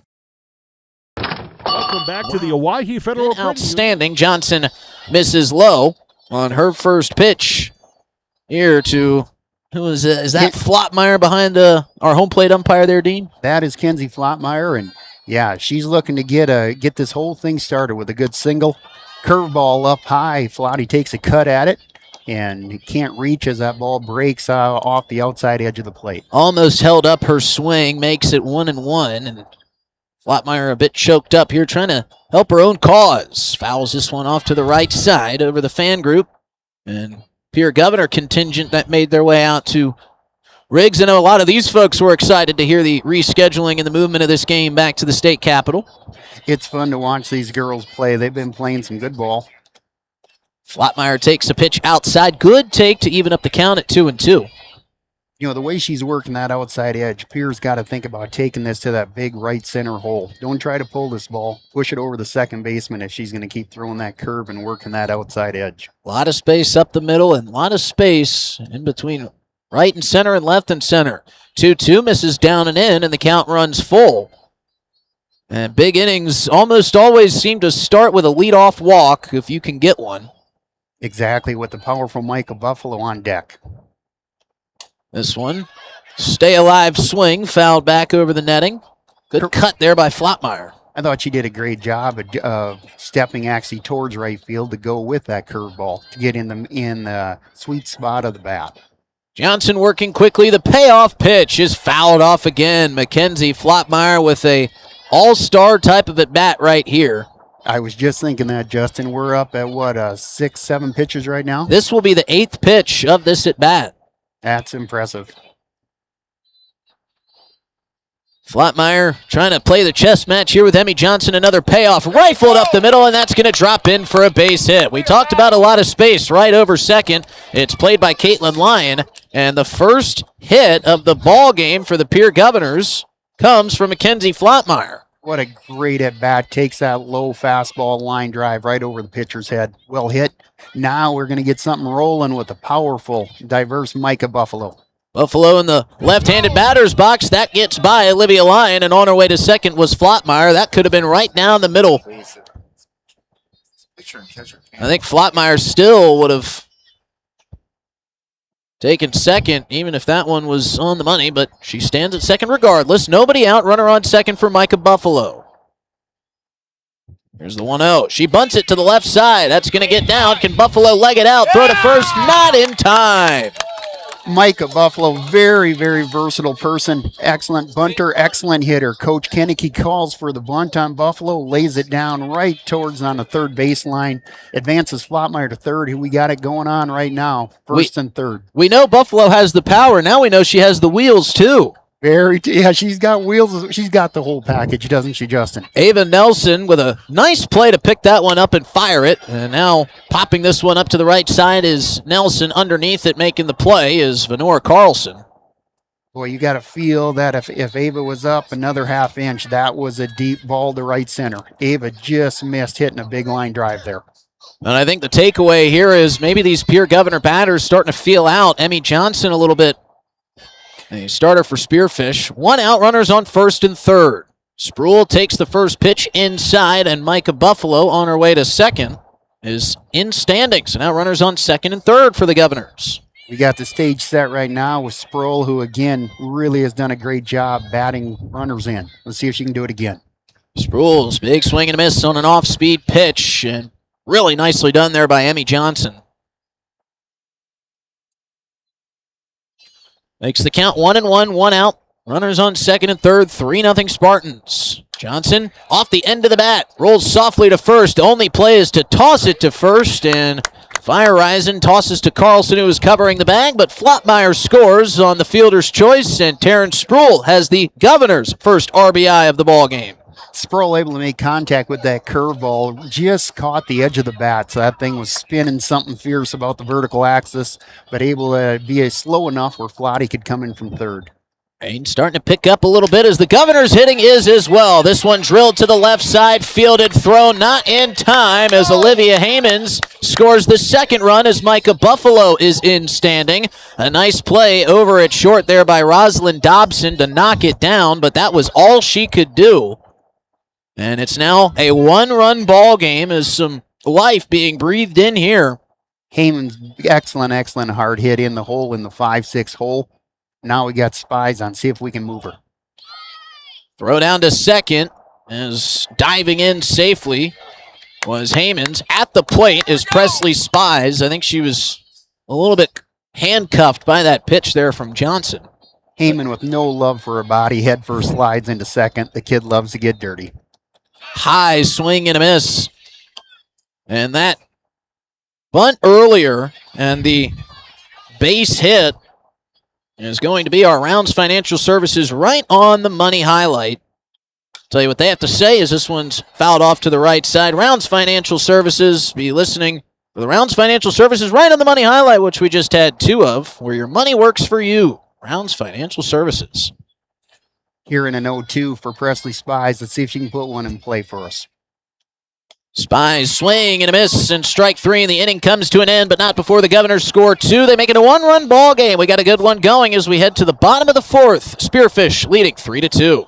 Bill, you're walking so much better. What did you do? Well, I got so tired of the pain and nearly fell. And one of my friends recommended physical therapy at Winter Physical Therapy. And you know what? My back also stopped hurting. Huh. So how did you get started? My doctor wrote me a referral, but that's not always needed. Turns out you always have a choice where you want to go. So why did you choose Winter Physical Therapy? I love to support our locally owned small businesses, and quite frankly, they give great personalized care. Winter Physical Therapy. Exceptional care.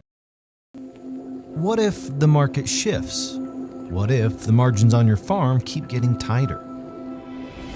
Simplot Grower Solutions is here to help. Simplot Crop Advisors know South Dakota corn, soybean, wheat, and other crops like you do because they live and work here.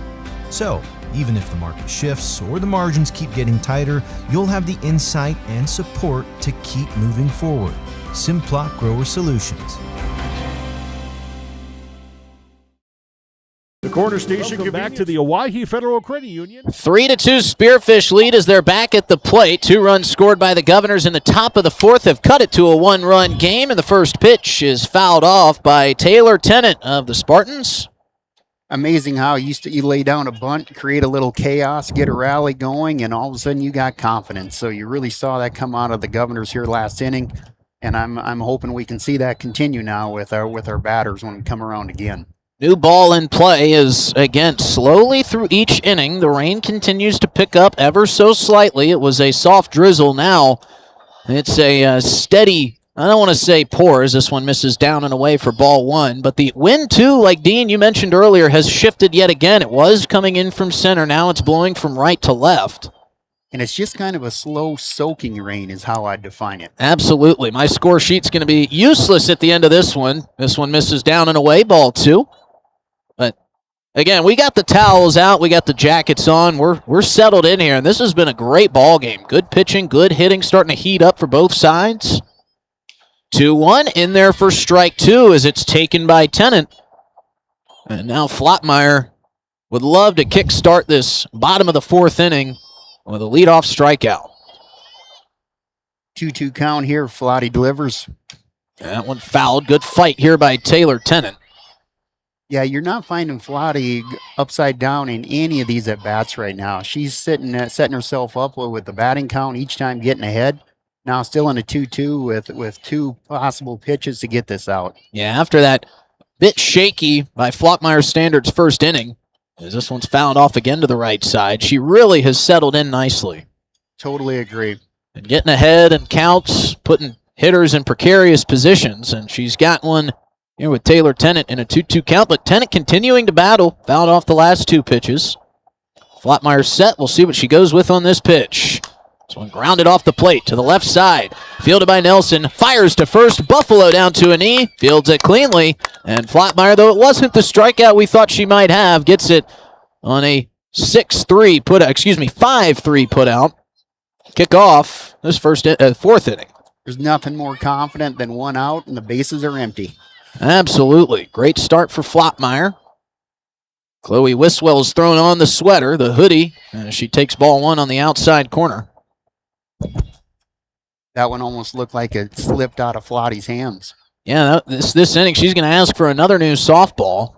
It's the first we've seen of that today. So she gets it, takes a peek into the dugout.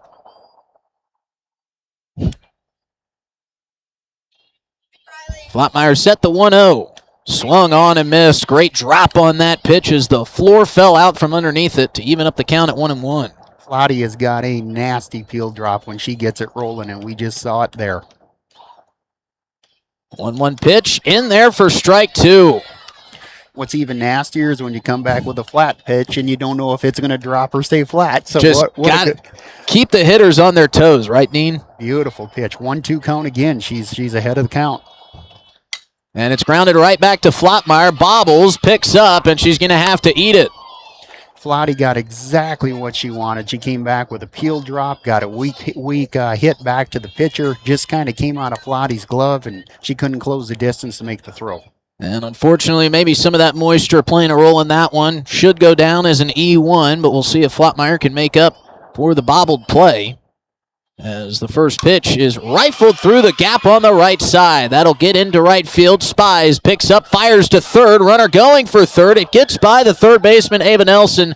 And coming home to score is Chloe Wiswell. So Wiswell, who reached on the error, got to second on the base hit, took third. Throw got by Ava Nelson, and she took home, making it 4-2. And everything in these conditions becomes a little bit more difficult on each play and each throw.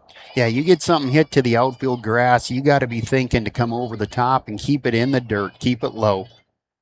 Otherwise, that ball has such a tendency to sail on the thrower. Caitlin Lyon, meanwhile, reached second on the errant throw. And now back to the top of the lineup for the Spartans. And Liv Johnson at the plate. Ken's had good success the last time she faced Liv Johnson. Let's see if she can do it again. This one popped up. Flotmeyer, no trouble with that one as she makes the basket catch coming the direction of her catcher, Allie Keys. That'll be the second out of the inning. Yeah, a little looper here, no more than 10 feet off the plate. Flottie's able to charge in and make a great catch. 2 outs right now, runner on 2. Let's see if we can get out of this and limit damage to the 1 run. Roslyn Dobson choked up on the bat, takes ball 1 on the inside corner. Dobson hitting out of that right-handed batter's box. We mentioned this earlier, if you're just joining us. Dobson, one of the more aggressive base runners for Spearfish, scored an inside-the-park home run as she rifles that one foul back over our heads. The inside-the-park home run, the ball was on the infield by the time she was getting to third, and she ignored her third base coach's instructions and took home. An errant throw allowed her to score sliding head first. Here's the 1-1. Down and away, ball 2. You see that a lot. Aggressive base running, trying to take that extra bag. You know how valuable it can be. Well, you're putting the pressure on that offense. They got to make a play. Here's the 2-1. In there for strike 2. Perfectly placed pitch from Mackenzie Flotmeyer. And now the hats will start shaking. 2 balls, 2 strikes, 2 outs in a 2-run ball game here in the 4th. Runner on second adds another 2 to that list. Here's Flotmeyer with the pitch. Rifled up the middle, and Dobson's got a base hit. Rounding third, heading for home is Lyon. It's going to be 5-2 Spearfish. Great hit right off of Flotmeyer's right shoulder. Just unable to get a glove up fast enough. Olivia Hammonds makes a good decision. Instead of going for the runner, going second to 2 to home, she decides to keep the runner on first base, not allowing her to advance to second. Seen a couple hits up the middle, score runs today for both sides. Flotmeyer up and in, ball 1 to Emmy Johnson. Wind picking up, blowing back in our face. Flotmeyer sets and deals.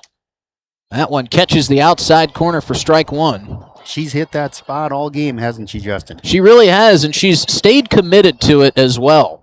She missed it a couple times in the first inning, but stayed true to herself. This one sent a mile up the elevator shaft. Coming in from center is Olivia Heyman. She's under it, battling the wind, squeezes the third out. But Spearfish puts a couple more on the board. They lead by 3, 5-2, as we head to the top of the 5th inning. And the Crossing Pub are both conveniently located on Pleasant Drive in Pierre, South Dakota. At the Corner Station, grab your favorite hot and cold beverages and snacks while filling your vehicle up with Cenex brand gasoline. The Corner Station also features a super tunnel car wash to keep your vehicle sparkling clean. At the Crossing, grab a cold beverage and check out their selection of appetizers while watching the Stanley County Buffaloes and Pierre Governors live on their big screen televisions. Best of luck to all area students from the Corner Station and the Crossing. For over 70 years, Pitt's Design Build has earned our reputation locally for serving communities across South Dakota. We provide design and building services for schools, hospitals, churches, commercial offices, multifamily housing, and so much more. Pitt's Design Build is conveniently located in Pierre, Mitchell, and Sioux Falls to serve you and your organization. We bring value to our clients by facilitating the design and/or construction process. Give us a call today and check us out at pittsdesignbuild.com for a free building consultation. Welcome back to the Owyhee Federal. Oh, beautiful day out here in Pierre, South Dakota. 5-2 Spearfish lead. Justin Cowart here with you live. Dean Vanden Willie with me alongside my partner today, Brian Oakland. I'm sure he's tuned in from across the country as this one kind of popped up. Thursday night, it was announced this one would be moved from the western side of the state here to the smack dab middle. And Spearfish, who won game 1, as the first pitch is in there for a strike. Miliana Johnson showing bunt. Came up empty. But Brian Oakland unable to catch the PJ back in time for this one this afternoon. So happy to step in on his behalf. But Oakland will be back with you for the next home game. Johnson sends one towards second, but a diving play by Venora Carlson will be the first out. The JV squad for Spearfish out beyond center field, certainly loving that effort as Carlson goes superwoman to sprawl out and make the diving catch for out number 1. You're seeing those hits off the outside edge of the bat where we're just not able to get it in the meat of the bat. Everything been falling away from these Pierre Governor hitters out of the hand of Emmy Johnson. That one in there for strike 1 to the top of the lineup. And Allie Keys, the Governor catcher. Yeah, that was a beautiful off speed again. Let's see if she works that outside edge. There it is. And just missing that corner. Evens up the count at 1 apiece. The Governor's got 2 in the last inning. It was Terrence Sproul and Olivia Heyman's delivering the RBI for the Pierre Governors to make it 3-2, but 2 more runs by the Spartans has stretched the lead back out to 3. 1-1 pitch misses down and in to Keys. With 3 at-bats here, Pierre's got plenty of time. They just need to start getting runners on base and slapping them around. 2-1 pitch to Keys. Johnson fires. That one misses a bit low. She's got the towel dangling from the back belt loop. She continues to go to it, even if it's just out of habit. Tries to dry the ball off by spinning it along the right side of the jersey. 3-1, high and away, ball 4. Got some good speed on base with Allie Keys, and again, a very versatile hitter in Charlie Hull coming up. Charlie hit a nice hard hit here to center field last at bat.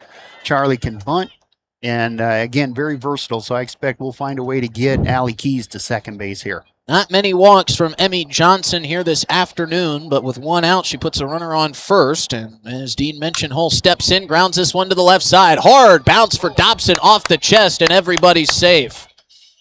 And Dobson was in great position, and we hope she's all right. She gets checked on by her teammates there. She's got a smile, so she looks fine, but man, that one hit a speed bump and went right up into the lettering of the chest of Rosalind Dobson. That looked like a beach ball to Charlie as she just turned on that with everything she had. Now we're coming up with first and second. Flotmeyer, who gave us a drive up the middle. This is our opportunity to start chipping back at that lead. Runners on first and second, 1 out. Here for the Governor ace, Mackenzie Flotmeyer. Can she help her own cause? She turns to bunt, pulls it back. Strike is thrown, and the runners take second and third. Kudos to Sam Kenneke on that. Shows a fake bunt with a planned double steal. Gets his runners advanced with his ace hitter here, ready to give us a shot. Allie Keys taking third, Charlie Hull taking second as they clean up third base. Yeah, perfect play call for the perfect time. Now a base hit. You got to imagine if it gets to that outfield grass is going to score both Keys and Hull. Totally agree. And that ball's going to be greasy when they pick it up out of the field with the rain. Absolutely. This one off the end of the bat with some backspin rolls to the backstop. 0-2 count on Flotmeyer. You just continue to see that curveball on the outside edge and the pure bats hitting it where the bat has no pop. We have to almost be stepping toward second base to hit the meat of that bat. Which can be tough to do because Johnson's been going back to the inside too. This one fouled off back our direction. Good stay alive swing there from Flotmeyer. Kenzie's seeing the ball well. She is by no means, will not be an easy out here. So good chance we get a good drive out of her. High IQ players Mackenzie Flotmeyer is in this chess battle here. 0-2, fouled off again. Beautiful rise ball there. Kenzie's able to get her hands up and get a bat on it. And when you're behind an account as a hitter, you just got to keep trying to make contact until you get your pitch or the pitcher you're facing starts to miss. Exactly. 0-2 again. Flotmeyer patiently takes ball one. Yeah, you're shortening up that swing and just making contact now. Seems like every time both of these teams take the field, we see one more hoodie thrown on. Flotmeyer swings and misses at the soft high riser, and that'll put away the Governor pitcher. That's the second out of the inning, but not out of the woods yet is Emmy Johnson. Micah Buffalo coming up to the plate, and I doubt this time around we're going to see Buffalo bunting. We'll see if the lefty screws her up a bit. This one popped back, running out of space is Olivia Lyon as that one gets into the Spearfish section. Micah Buffalo, we were talking about her power, and right as we were doing so, laid down a bunt to the left side of the infield. Taylor Tennant got to it, but couldn't throw out Buffalo in time. Yeah, Micah's very versatile. And this one grounded up the middle past diving Carlson. Both runners coming home. Both runners will score. Buffalo on her way to second, and it's again a one-run ball game. Buffalo continues to stay hot, hitting a line drive up the middle. She's done it against Brookings prior games and driving in 2 runs here. And as the center fielder chooses to go from center to home, Micah smartly takes second base. So here we are with the powerful Ava Nelson. Micah in scoring position. We bring Micah in. We've tied this ball game. Buffalo helped start that 2-run 4th inning, and now she has got 2 runs across here in the 5th. 5-4 ball game as Ava Nelson takes ball 1 down and in. Spearfish still out in front, but the Governors showing some outstanding fight. You know, every game we've played, they've hit the ball well. And, you know, they've got some good hits. And then you look at this right center hole, and Ava Nelson goes good to the gap, left center or right center. She hits either of those, it's a double.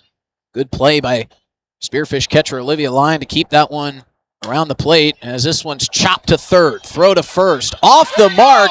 And coming home is Buffalo. She's going to tie the ball game. Ava Nelson heading to third. They're not able to throw her down. And the throw is corralled at third base. And Ava Nelson, who hit one sharply to third base. Taylor Tennant couldn't make the routine play. Micah Buffalo scores, and we're tied at 5. And we've got our first Coca-Cola bottling timeout meeting at the mound. Sometimes the game's all about just creating chaos. Put it in play, make them field it, make them catch it. And Nelson hit a routine grounder to third, but the throw went wide right. And here she is standing on third base with Terrence Sproul. So our middle of the lineup again, the girls who are scoring the runs for the team continue to produce. And I said routine, but again, in these conditions, nothing routine. And like Dean said, you just got to put the ball in play. Good things happen. And now Terrence Sproul has a chance to give the Govs their first lead of the ball game here in the top of the 5th inning. Quick talking to with her third base coach. Sproul's got the info she needs. She toes into the right-handed batter's box. 2 outs, runner on third. 5-5 ball game in the top of the 5th. Sproul leaning in, first pitch, popped up. Boy, Taryn did a good job. Her head was quiet. She didn't move or bounce. She put that bat head right on the ball. She gets another look like that, this is going to be a single. 0-1 count as that one was fouled off back behind the plate. Sproul waits, and that one rattles back behind her, and the Governors are going to take the lead on a wild pitch. Ava Nelson scores at 6-5, Pierre. And that's where that aggressive running pays off. Ava Nelson, who chopped it to third and was able to get to second, decided to take third as Spearfish had trouble getting to that loose ball. And because she got to third, she's able to score on the wild pitch, 6-5. Pierre leads. 1-1 pitch here to Sproul. That one's inside for ball 2.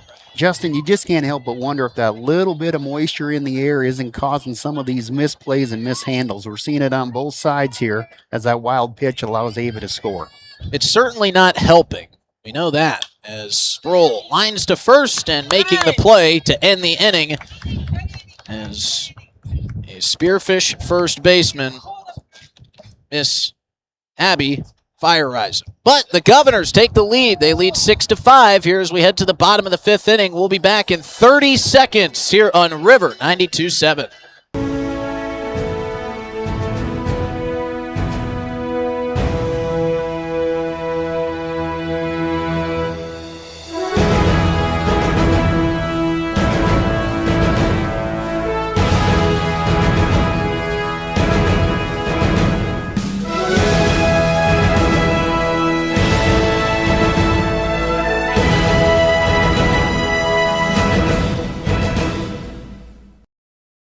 Welcome back to the Owyhee Federal. Back here with Mackenzie Flottmeyer in the circle with the lead for the first time here today, and the perseverance for the Pierre Governors has been outstanding. They've trailed the entirety of this game until the top of the 5th inning came along, and a little small ball got it done as Flottmeyer leads 6-5. And Olivia Lyons steps in. Here doing a lineup change. They took Keys out to center field. Presley Spies went to the bench. And Emma Tylen, the sophomore, who's caught our prior games, is behind the plate for us here. So there's the position changes as Flottmeyer misses high for ball 1. Emma Tylen, very solid catcher. Got a lot of versatility when you can go too deep in all spots with Emma and with Allie Keys behind the plate. Flottmeyer delivers the 1-0. That's in there for strike 1. Boy, that looked like she's grooving now, Justin. That was a beautiful peel drop. She just hasn't missed all game, like you say, after that first inning. She's been hitting her spots. 1-1 pitch, down and away, ball 2. And it hasn't been a downpour by any means. It's just been a kind of a pesky drizzle all afternoon. Everybody here bundled up, but tell you what, the excitement of this game is made up for that. This one bounced, and there's that moisture coming back to play. I'm sure Mackenzie Flottmeyer might want to ask for a new ball, as that one picked up a little mud on its way back off the backstop. You could tell that got away from her right from the release, couldn't you? Very uncharacteristic pitch there from Mackenzie Flottmeyer, so you have to imagine. And the rain played a factor. Here's a 3-1 in there for strike 2. What a fight back. She doesn't come down the middle. She instead puts it right over the black again. So she's not being nice to those batters in a 3-1. She's going to make them go after that tough pitch. Yeah, Olivia Lyons was about to toss the bat and head to first, but instead she'll do it this time. That one misses down and away on the payoff pitch. So the Spearfish Spartans have a leadoff walk, and that is a pitcher's worst enemy. So now Pierre's got to be smart about this. They've got the lead now. Let's concentrate on getting the 3 outs and keeping the force on the bags. I'll bring up Fireisen. And this one lined towards my car and almost hits it, but it does hit a passerby who should have left the office about 30 seconds earlier on this Friday afternoon. Yeah, you got to hope for full coverage versus liability in that situation. He was headed home thinking about the weekend and boom, wondered what must have came across the dash. Here's the 0-1, gets by Tylen and on her way to second is Olivia Lyons. You know, we've talked so much about the pitcher's struggles with this wet air, but you know, catchers have a hard time too. That ball kind of skips when it hits the ground, just kind of scoots back. And of course, as we mentioned, Tylen back behind the dish for the first time here this afternoon. 1-1 misses high, make it 2-1. Yeah, I just think Flottie needs to regroup, regather, and get back in that groove she's been in for most of the game. Here's the 2-1 pitch. pitch. This one lifted down the right field line, but tailing away and leaving the field to play foul, and now we're even at 2-2. It just continues to look like Spearfish is trying to go to right to advance those runners. There, like you said, Justin, there's been nothing to left field. Yeah, everything been going the opposite direction. 2-2 again, up and in. Ball 3 gets away from Tylen, and on her way to third, the tying run now stands at third. It's Olivia Lyons. And Flotmeyer going to take a second to regroup, clean up her kitchen there, drawing some dirt around the rubber. Again, you really got to forget about that run on third. Let's just concentrate on outs now. They score that run, we're tied, we just come back to win it. Payoff pitch, swung on and missed, strike 3. Heel drop fell off the table on that one, Justin. What would you guess, 8-10 inches of drop on that? At least. I mean, that thing disappeared. That was wicked nasty. Nothing she could do about that as Abby heads back to the dugout. One out runner still on third. And now Venora Carlson, who made a great diving play out in the field, steps into the right-handed batter's box. This one grounded to the left side. Only plays to first. Bobbling and firing is Nelson, not in time. Run scores across the plate from third. And you just got to move forward now with this. Let's just get the outs, get out of the inning. Don't let another run score. So Venora Carlson ties it up 6 apiece as Olivia Lyons crosses home plate. Top of the 5th inning here, 1 out, 1 on. Excuse me, bottom of the 5th, I should say. This one misses down and away for ball 1. Taylor Tennant is struck out, but got to first on a wild pitch. She hit into a 5-3 ground out. Showing bunt, offers, and it's up over the head of our umpire. He had his head down, so we'll have to see what they mark that as. They're going to say 1-1, so he got the call right. She did offer. She did offer. I couldn't tell if she fouled it off, but I think it just cleared the bat. And Carlson takes second on the pitch back to the backstop. 1-1 from Flotmeyer, fouled off. Great low pitch. Getting herself up in a 2-1 count right now. 1 ball, 2 strikes, says our home plate umpire, Mr. Munt. Even with his head down on that bunt attempt, he was still able to get the call right. That's a veteran umpire move right there, and Flotmeyer wanting a new ball. Shane's done this a year or two. Yeah, he's been around for a bit. Not much gets by him. 1-2 pitch. Swung on and missed. Strike 3. Flotmeyer comes right at her with some nasty heat right across the letters. Just could not get the bat around. Second strikeout of the inning. Taylor Tennant goes down swinging. Kind of a sloppy inning for the Governors here. If we can get out of this giving up 1 run, that's a win. And it brings up Chloe Wiswell. She reached on an error in her last at bat. Fouls the first pitch into the back netting for strike 1. Carlson standing patiently at second. She drove in the lone run of this inning for Spearfish to tie it up at 6. Unique stance here coming out of the outfield as Flotty comes with another peel drop, easily dropped 8 inches plus on the outside edge. Our outfield right now, we're going left straightaway, center straightaway, but Heyman's in right is right on the first baseline. So expecting a late swing here. 0-2, 2 outs. Flotmeyer delivers. Strike 3. She goes down looking. And beautiful. You got to believe that defensively, that's why Heyman's was set up on that first baseline. Tied at 6 as we head to the 6th here at Riggs High Field. Back in 60 on River 92.7.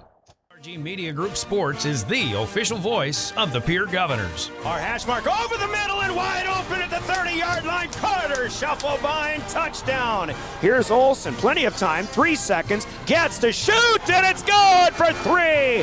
From football, volleyball, and soccer to basketball, wrestling, and softball, follow the Pierre Governors on the official voice of the Govs, River 92.7, and also on the River 92.7 page of the DRG News smartphone app and drgnews.com.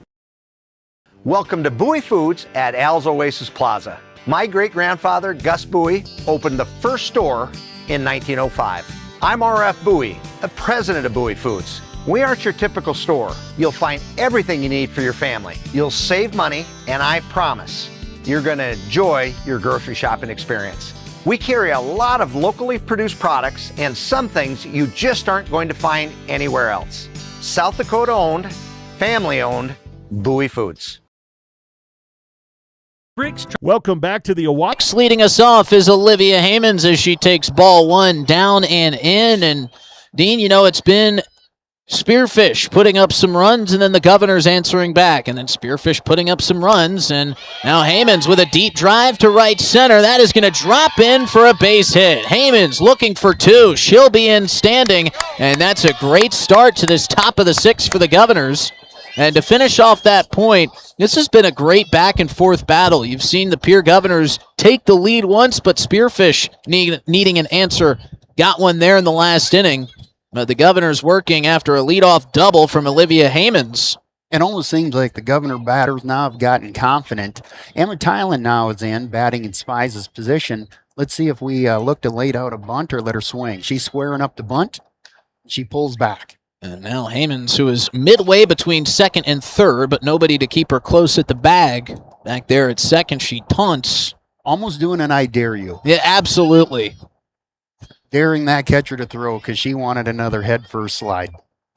Olivia Lyon thought better of it. 1-0 count. Squaring to bunt is Tylen again. Lays down a beauty, but it has an immense amount of side spin on it as it dances over the third base line foul. Evens up the count at one apiece. What a beautiful bunt. If she could have kept that fair, Justin. I mean, that thing was spinning by the time that Tylen was standing at first base still. It was like a top there on the dirt. And now Olivia Hammonds going to have to retie the left cleat. Boy, it took her no time to get over to third. You almost got to consider if Emma can lay down another bunt, you may have to think hard about scoring Tylen on this. Or, scoring Hammonds on this if she's got a good head of steam. But again, a really unique game here with Pierre Governors playing as the visitors on their home turf. They will not be able to bat last. Tylen turning to bunt again, lays it down, but it is fielded in play, and they'll throw to first and get Tylen. And making her way to third is Olivia Hammonds, and that one was certainly going to roll foul. And the third baseman, Taylor Tennant, let it play out. If that ball had white chalk on it, you could have painted the line.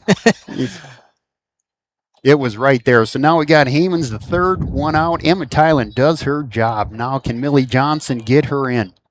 Bottom of the lineup here for the Govs in one of the biggest spots of the afternoon. Tied at 6, squaring to bunt. Johnson pulls back. It hits Munt behind the plate. They'll throw down to third as Hammonds had to dive back. She got about halfway down the line. But again, Munt couldn't get out of the way in time. Rattled off his left leg, our home plate umpire. Hyman completes her second head-first dive. The uniform is typically dirty on the front, not the back. She's got two long brown stripes of dirt down both legs. This one rifled up the middle. Going to be played by Dobson. Bobbling, firing, not in time. The runner is safe, and Olivia Hammonds gives the lead back to the Governors, scoring from third. What a good job by Millie Johnson staying in the hole. If she pulls that bat out, she doesn't make contact, but she's able to hit it on the outside edge of the bat, right up the middle. The speedy Hammonds able to go 3-4. She just stretched it out and slapped it. And it got to Dobson slowly. Plenty of time for the fleet of foot Hammonds to score. Throw not in time. Johnson at first, back to the top of the lineup. Millie Johnson trying to take second. Bounced in on the throw by Olivia Lyon. Bang, bang play. But in safely is Millie Johnson. Ellie Keys with strike one there. Millie Johnson showing some true wheels. Now if Keys can go opposite field to right center, we're going to score Millie easy.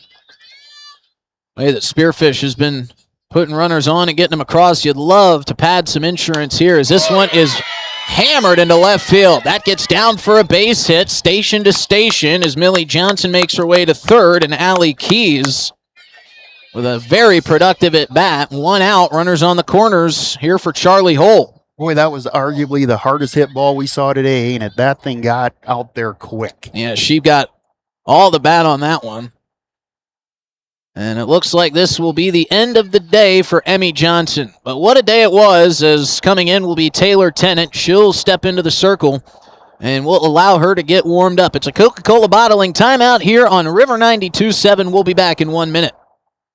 Trucking and Construction in Fort Pierre provides quality freight transportation services, cargo hauling, excavation, and demolition services. They also specialize in dirt and gravel work for everything from commercial work to new construction. Briggs Trucking and Construction will haul everything from light poles to farm and agricultural supplies. The bigger the job or the bigger the load, the better, as that is where their expertise really shines. Contact Briggs Trucking and Construction at 605-280-2848 or email them at cbriggs25@pi.midco.net to visit about your next project.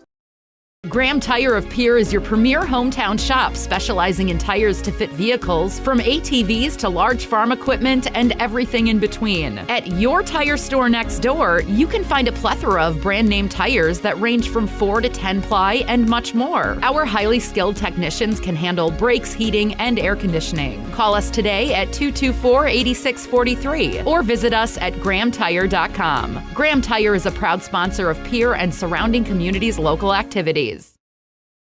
Buying or selling a home. Back to the Owyhee Federal Credit The Union. Spearfish Spartans as they make a pitching and a couple of moves in the field. Liv Johnson will now catch. She comes out of left. Emmy Johnson out of the circle takes center. Taylor Tennant will go into the circle. And now Olivia Lyons will be playing third. What a great situation for Pierre to be in, coming in with back-to-back seniors and Charlie Hull and Mackenzie Flottmeyer are going to get the bat here. These are great contact hitters. I look for Charlie to stay quiet here and look to drive one, keep this rally going. So Taylor Tennant inside the circle. Here for the Spartans, she inherits runners on first and third. That's a strike, taking second is Allie Keys, upstanding, no throw from Liv Johnson back behind the plates. Now runners on second and third. Now the job is easy. Make contact, put the ball in play. Absolutely. Third baseman creeping in, expecting bunt, not seeing it. That one misses outside, and Charlie Hull works the count to 1-1. Again, it seems like Spearfish continues to work that outside edge. Golden opportunity here for the Governors. Inside, ball 2. That was on cue. I said outside edge. She went inside. There we go. Dean, have you learned that the announcer's jinx is a real thing yet? Yeah, I got to watch what I say, don't I? I've been bitten by that far too many times. 2-1 misses high, make it 3-1. Charlie Hull, if she draws a walk, will load the bases for Mackenzie Flottmeyer. One out, runners on second and third. Charlie's shown a good eye all season with a massive on-base percentage here. She chops this one to the right side. Fielded by Carlson. Throw to first in time, but the run will score as crossing the plate is Millie Johnson. And great work from Charlie Hull as the fielder's choice crosses the run and makes it 8-6 Governors. Absolutely does her job. Head stays quiet, short, compact swing, puts that ball in play. We got the run and we're up 2. And as you said earlier in the broadcast, put the ball behind the base runners and good things happen. Now Mackenzie Flottmeyer will take a high and away pitch for ball 1. And again, this is a pesky Spartans team. You'd love to pick up that runner from third and make it 9-6. That would be a nice insurance run here. And Flottmeyer delivers one sharply to Dobson at short. Firing across the diamond, and in-time beautiful play ends the top of the 6th. But the Governors regain the lead. It's 8-6. We head to the bottom half in 60 seconds on River 92.7. A big decision. You need an expert who knows the market and gets results. Scott Darnall at Lee Real Estate in Pierre brings experience, local knowledge, and a no-nonsense approach to help you navigate every step. Whether you're looking for the perfect home or the best offer, Scott is committed to making the process smooth and stress-free. Ready to make your next move? Call Scott Darnall at 605-220-2676. Lee Real Estate, Meredith Lee, broker, owner. Dakota Pro Air is a locally family-owned business that has been taking care of farmers' aerial needs since 2020. With locations in Letcher and Miller, Dakota Pro Air is able to provide service to a large area. Ground conditions too wet, or just don't want those sprayer tracks in your field? Give Dakota Pro Air a call for all your chemical and fertilizer application needs at 605-248-2314. Under the lights. Welcome back to the Owyhee Federal Credit Union press. 9-1-2 coming up here for the Spartans in the bottom of the 6th inning. Mackenzie Flottmeyer back in the circle, protecting a 2-run lead as Olivia Lyon fouls off the first, Caitlin Lyon, that is, fouls off the first pitch behind us. She went right at that. Ball was right down the middle. I look for her to keep attacking aggressively. Yeah, you wonder if Mackenzie is looking at this 2-run lead with 6 outs to get. As this one, again, attacking. And Dean right on cue, calling another aggressive pitch from Mackenzie Flottmeyer, makes it 0-2. Now with an 0-2, can she waste one and get that batter swinging at an out-of-the-zone pitch? Here it is. Outside, good waste pitch, but a good take there by Caitlin Lyon, not offering. And she's got another opportunity to avoid coming down the plate here, see if she can get the batter to bite at a bad pitch. Flottmeyer set, delivers, in there for strike 3. Perfectly placed pitch. I tell you what, Justin, she is painting the black with that outside edge pitch, just freezing the batter. Coming back to number 1 here. She shaded that 0-2 pitch well outside, kind of lulled Lyon to sleep and put her away on the 1-2. So 1 out for Flottmeyer. Top of the lineup here for the Spartans, and Liv Johnson takes ball 1. But again, what a confidence booster. First out of the inning. Bases are empty. What a great situation to be in now. Especially when you start the last inning with a leadoff walk. Flottmeyer coming back with a leadoff strikeout. Bullet over to third base. Nelson fields and fires, but not in time as she bobbled. And you know what? Good for Ava Nelson for even getting a glove on that. That thing had heat steaming off of it. That did. Ava did a great job of staying in front of it. Just bounced off her palm. It was a rocket shot. Ava stayed down on it, didn't pull her head. So Rosalind Dobson steps in with a runner at first and 1 out. Flottmeyer delivers right down the middle and fouled off to the right side. The way that swing is, that ball's going to right field. Olivia Haymans is again on the first baseline. Allie Keys is straight up center. Big hole in right center that Pierre would really have to close up on a shot here. I mean, Heyman could just about lay down and touch the right field foul line. As a swing and a miss for Dobson. Throw down from Tylen off the mark. Heading for third is Caitlin Lyon, and she'll be in there standing. That's Liv Johnson taking third, but either way, Spearfish threatens again. It's an 0-2 count to Dobson. And again, with this score of being up 2, you've got to think about the batter now. Just don't let the batter get on or get in scoring position. We still got 2 runs of insurance. If that run scores, you don't like it, but at least, don't let another runner on base. 0-2. High, caught nicely by Tylen to keep that runner at bay over at third. Now, it would really be awesome if we could get out without that run scoring. Sure would. If Kenzie Flottmeyer could dig down deep, get a strikeout here, and then let her defense take care of the rest or go for another K. This one in the dirt. Tylen stops it nicely with the backhand, evens up the count at 2-2. But again, another situation where Flottmeyer is ahead in the count, able to throw what I like to call waste pitches. And here we are in a 2-2. Not a hitter you want to float one over on, though. No. Dobson's dangerous. And she shows it. Haymans into right, fields it cleanly, makes the out. Runner will tag. Throw coming in, not in time. And Spearfish has cut it to a 1-run deficit. Good play by Haymans in right. Good piece of hitting by Dobson and good base running from Liv Johnson. Just good all around. There to make it 8-7. Governor's still out in front. Bases are empty. Here for Miss Emmy Johnson. Yeah, I mean, right now with 2 outs now, we should be able to get out of this inning being up 1. See if we can get that insurance run and hopefully more back. 2 outs, nobody on, 1-run ball game here in the bottom of the 6th inning. First pitch on the outside corner misses for ball 1. Emmy Johnson did a great job out inside the circle for the Spartans today. It's hard to keep this Governor's offense down for long, but she did just that. Governor's finally able to get after her as this one's in there for strike 1.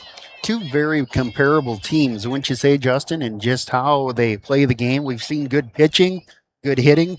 They've just been pretty balanced. 2 teams that are very close to each other in the standings. Of course, that'll all change here later today with a win for Spearfish and, of course, whatever the outcome of this, as that one's fouled back over our heads quickly. 1-2 to Emmy Johnson. Here we are again, Justin, where she's ahead in the count. Set herself up well. She's been living there after that first inning. Here's the 1-2. Grounded softly to shortstop. Fielded cleanly by Hull. She dropped it on the transfer.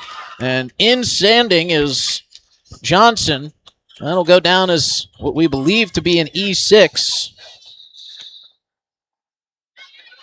Yeah, Charlie had it right in the glove, came to lift up, and the ball just stayed on the ground. And I don't think any errors that have been accumulated today should go against these players' totals, because it is tough conditions with this wetness. That'll be a check swing, but she did go around as Abby Fireisen takes strike one with a half swing.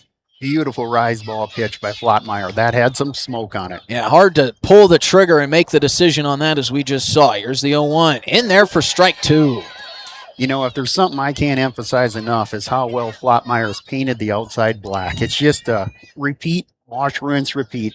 And here we are in an 0-2 again, keeping her pitch count down. And she's even thrown what you refer to as waste pitches well. They've been close to the zone. Here's the 0-2, the waste pitch, just barely missing outside, but just trying to set up the next pitch. Here is Mackenzie Flottmeyer. Exactly, and in a 1-2, she can also throw an undesirable pitch. You don't want anything in the zone here against these good batters. Flottmeyer is set. 1-2, lifted down the right field line, running out of room is Micah Buffalo, and that did not have enough air under it for her to get under it. And we'll do the 1-2 with 2 outs all over again. Here aggressively attacking that foul ball. Definitely some life in our defense right now. Spearfish got out in front early in this one, 3-0. Governors cut the deficit down to 1, making it 3-2. Spearfish would stretch it back out to 3, but the Governors would then again answer, and it's been a back-and-forth affair since. A little bit of a knuckleball is in there for strike 3. Tylen dropped it, but fires it to first for the 3rd out. We haven't seen that pitch today, but it works for out number 3, and we head to the top of the 7th. 1-run ball game here on River 92.7. Team to get the win, and it takes a team that shows up ready to win every day. Purist and Harold is hiring production technicians and maintenance mechanics. If you're the kind of person who shows up, works hard, and has your teammates back, you'll fit right in. They offer gas reimbursement, an attendance bonus, and great Purist benefits. Join the team. Play to win at work too. Apply today at purist.com/careers. At Iverson Auto, our legacy is your trust. Whether you're in Mitchell or in Huron, we embody the values that have defined us for generations. We have been your partner on the road since 1948. We bring decades of expertise to ensure your journey begins with confidence. Our goal is to turn your visit into a memorable experience, leaving you with a smile and peace of mind. Iverson Auto of Mitchell and Huron are here to make your car buying experience smooth and enjoyable every step of the way. Visit us online at iversonauto.com. Welcome back to the Owyhee Federal. What you all don't have the luxury of seeing is that Flottie threw her first changeup of the game, and it was a doozy. And she came off the field with a big smile on her face. And if you look down at the door at the softball field, you'll see quoted on the shed, the quote of Flottie, "When did you get a changeup?" And boy, did she deliver a timely one there, getting the last out of the 6th inning. My eyes are still adjusting to that off-speed pitch, as Dean just so beautifully described. That thing was nasty, and it was the 3rd out of a dangerous inning. Governors still secure the 1-run lead as Micah Buffalo steps in, takes ball 1 and ball 2. She's ahead early in the count, and again, the Governors are leading, but this is a pesky Spartans team would love to get some more insurance. Buffalo takes a high strike. Great pitch there from Taylor Tennant, who took over for Emmy Johnson back in the 6th. Micah Buffalo is just a tough out. Now driving up her pitch count here, looking for the pitch she wants to drive. This one chopped to the left side, fielded and fired. A bouncer, no play, as this one gets away from the first baseman, Fireisen, and Micah Buffalo is standing safely. Tough play to make, and Micah Buffalo showing off the wheels again. Olivia Lyons could not field it cleanly and throw it over in time. Micah has just been a tough out as we come to that center of the lineup or middle of the lineup again that really has produced runs for the Pierre Governors. So Mike on with no outs, Ava Nelson and Taryn Sproul, the two ladies who literally have 50% of the runs batted in for the Governors. And that was an out that I know that Taylor Tennant would have loved to have had, but she continues to work. First pitch is beautifully placed in there for strike one to Ava Nelson. I got to believe we're looking to let Ava swing away here and see if she can continue with some of those big ball hits that she's gotten here in prior games. And we have mentioned this wind has been swirling, and now for the first time today, feels like it's at our backs. Micah Buffalo gets checked on down at first. Throw over not in time from Liv Johnson. And count 1-1. Tennant eyes. The right-hander delivers. Ripped to third off the shoulder of Olivia Lyons, and everybody's going to be safe. That doesn't feel good on a 95-degree day, let alone a 50-degree day. And goodness, Olivia Lyons is tough as nails for taking that one off the arm. That was an absolute rocket shot. That is why I play in the outfield, Justin. I don't want to be anywhere near a hitter who can turn on a ball like that. Ava Nelson smiling. She knows she got a big beach ball, and she tattooed it to the third baseman, who really couldn't get out of the way. That was hit so hard and fast. No, absolutely. And tip your cap to Olivia Lyons for shaking that one off. She's still kind of dancing around with the right hand. I mean, that thing is still stinging. But she is back and creeping up. As Taryn Sproul steps in with runners on first and second, nobody out. Turning to bunt, offers, misses, but the runners will take third and second. So everybody's safe. And we saw Mackenzie Flatmeyer do that in the last inning that produced some runs. And it sets up runners in scoring position again here for the Governors. And if you recall, Taryn put the ball in play last time with an outside curve. She does that again. We're going to score one, possibly two. Here's the 0-1. Up high, ball one. Just impressed how quiet Taryn keeps her head. You don't see a lot of movement in there. She's just very focused on the elevation and location of that ball. Like a good golfer, keeps that head still. Takes ball two, down in the dirt. Great stop there by Liv Johnson to keep Micah Buffalo at bay at third. Yeah, Pierre with a golden opportunity here. It's two batters that have actually made contact this game, driven in runs with runners in scoring position. And the way that you've seen this game go, you feel like Pierre's going to at least get one across. Gorgeous string pull there from Tennant. Gets the swing and the miss, and it's a 2-2 count. Yeah, beautiful off speed, low in the zone. Tennant would kill for a strikeout right here. Here's the 2-2. It's up and away, just missing. And the count runs full. Man, was that a well-located ball. Yeah, it really was. Up outside, Taryn was smart enough not to pull the trigger. And I think if Taryn doesn't keep that head down like she does with that slight squat, that might have been in the zone. But she's got a small strike zone. Here's the 3-2 pitch in the dirt, and the bases are juiced with nobody out, and Olivia Heyman's coming to the plate. Heyman's had some awesome defensive plays this game. Last at bat, she roped a shot into the 5-6 hole and was able to reach first base on an infield hit. So she's seeing the ball well here, and look for something big from Olivia here with no outs and the bases juiced. And the Spartans will come in shallow on the infield, knowing how valuable these runs will be. First pitch to Heyman, shot to second through the legs of Carlson. One run will score. They're waving in the second, and it's 9-7 Governors.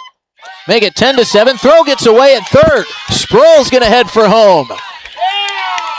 What a play by Olivia Heymans. Puts it in play, gets all the way to third, and a bases clearing base hit. Makes it 11-7. 3 runs cross. It's a 4-run lead for Pierre. And I know we're going to find this hard to believe, but Heyman's with her third head-first slide in the third. That girl's going to need a washing machine at the end of the day. It was sharply hit, but Amy Venora Carlson starting to look up to try to make that throw to home before she had possession of it. And Ava Nelson gets all the way to third. You just feel the confidence of the Pierre batters now have come through the last 3 innings. They're seeing the ball well. They're putting it in play. And these aren't weak hits. They are hitting the ball sharply. So this will bring up Emma Tylen. Tylen with a runner at third can add on to this 4-run lead and a 3-run inning, still nobody out. You see anything wild here, you're going to see Heyman's coming home. This first pitch misses up and away. And Olivia Heyman's, like you said, one of the more aggressive base runners for the Pierre Governors. We just saw it on a ball that did not leave the infield. This one off the end of the bat, cue shot right back to the pitcher. Heyman's going to take home, and the throw is not in time. They do get the out at first, but a productive out is that, as everything working for the Pierre Governors here. It's just amazing how effective to just put the ball in play. It's just crazy. You made contact and put the pressure on the defense, and we're able to get that run in. Here now with a 12-7 lead. Millie Johnson coming up to bat with 1 out. Let's see if we can start it again. 1 out, nobody on. 12-7, Governors out in front here in the top of the 7th inning. Turning to bunt, pulling it back is the 9-hole hitter for the Pierre Governors. Millie had a nice hit for us last inning, was able to advance to second. Another dangerous Pierre Governor once she gets on the base path. And good news for everybody. I wish I had some wood to knock on, but the rain has all but subsided. This one misses low, ball 2. What'd you say about announcers jinx? Oh, man. Completely forgot the powers I have. That one's on you. That one is on me. I'm sure that Mackenzie Flotmeyer is going to back me up here in the bottom of the 7th inning when the Spartans come up to the plate. That one misses low again to Miliana Johnson. 3-0 is the count. And with a 5-run lead here in the top of the 7th inning, are you giving Millie Johnson the green light here, Dean? No, let's get her on base. Let's just keep going, because the longer they're in the outfield, the more it really affects their psyche. Perfectly placed pitch there on 3-0 from Taylor Tennant. Makes it 3-1. I would even have a very tight strike zone with this 3-1 again. 3-1 pitch. And the dirt, ball 4. There we go. Allie Keys coming up to bat, and Allie hit an absolute rocket shot to left field here, her last at bat. Very dangerous batter. She gets a hold of one again. You're going to see Millie Johnson on third.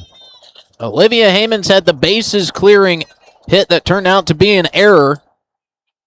Scored 3 runs, and then Emma Tylen followed that up with a fielder's choice that scored the 4th run of this inning. And now Allie Keys with a runner on first looks to do more damage. That pops out of the glove of the catcher. Throw down to second. Not in time as Johnson turns on the Jets and takes second. Millie pass ball. Millie sees that ball in the dirt and doesn't hesitate. Takes second.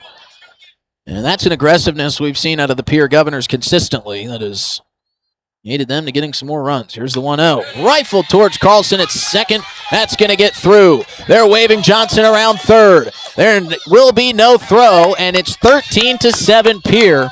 And that walk, again, coming back to bite. Throw gets through the infield, and taking second is Allie Keys. Little loss of composure right now on Spearfish as Keys hits another hard ball to the second baseman. And you really can't blame him. It's tough to be playing out here today on a cold and getting colder afternoon, wet. But I'll tell you what, the Pierre Governors are taking advantage of these opportunities. 13-7 is the score here in the top of the 7th inning. And it was 8-7 when we got this top half of the inning underway. It is a Coca-Cola bottling timeout as the Spartans gather at the circle in the middle of the infield. Everybody coming in to talk to Taylor Tennant.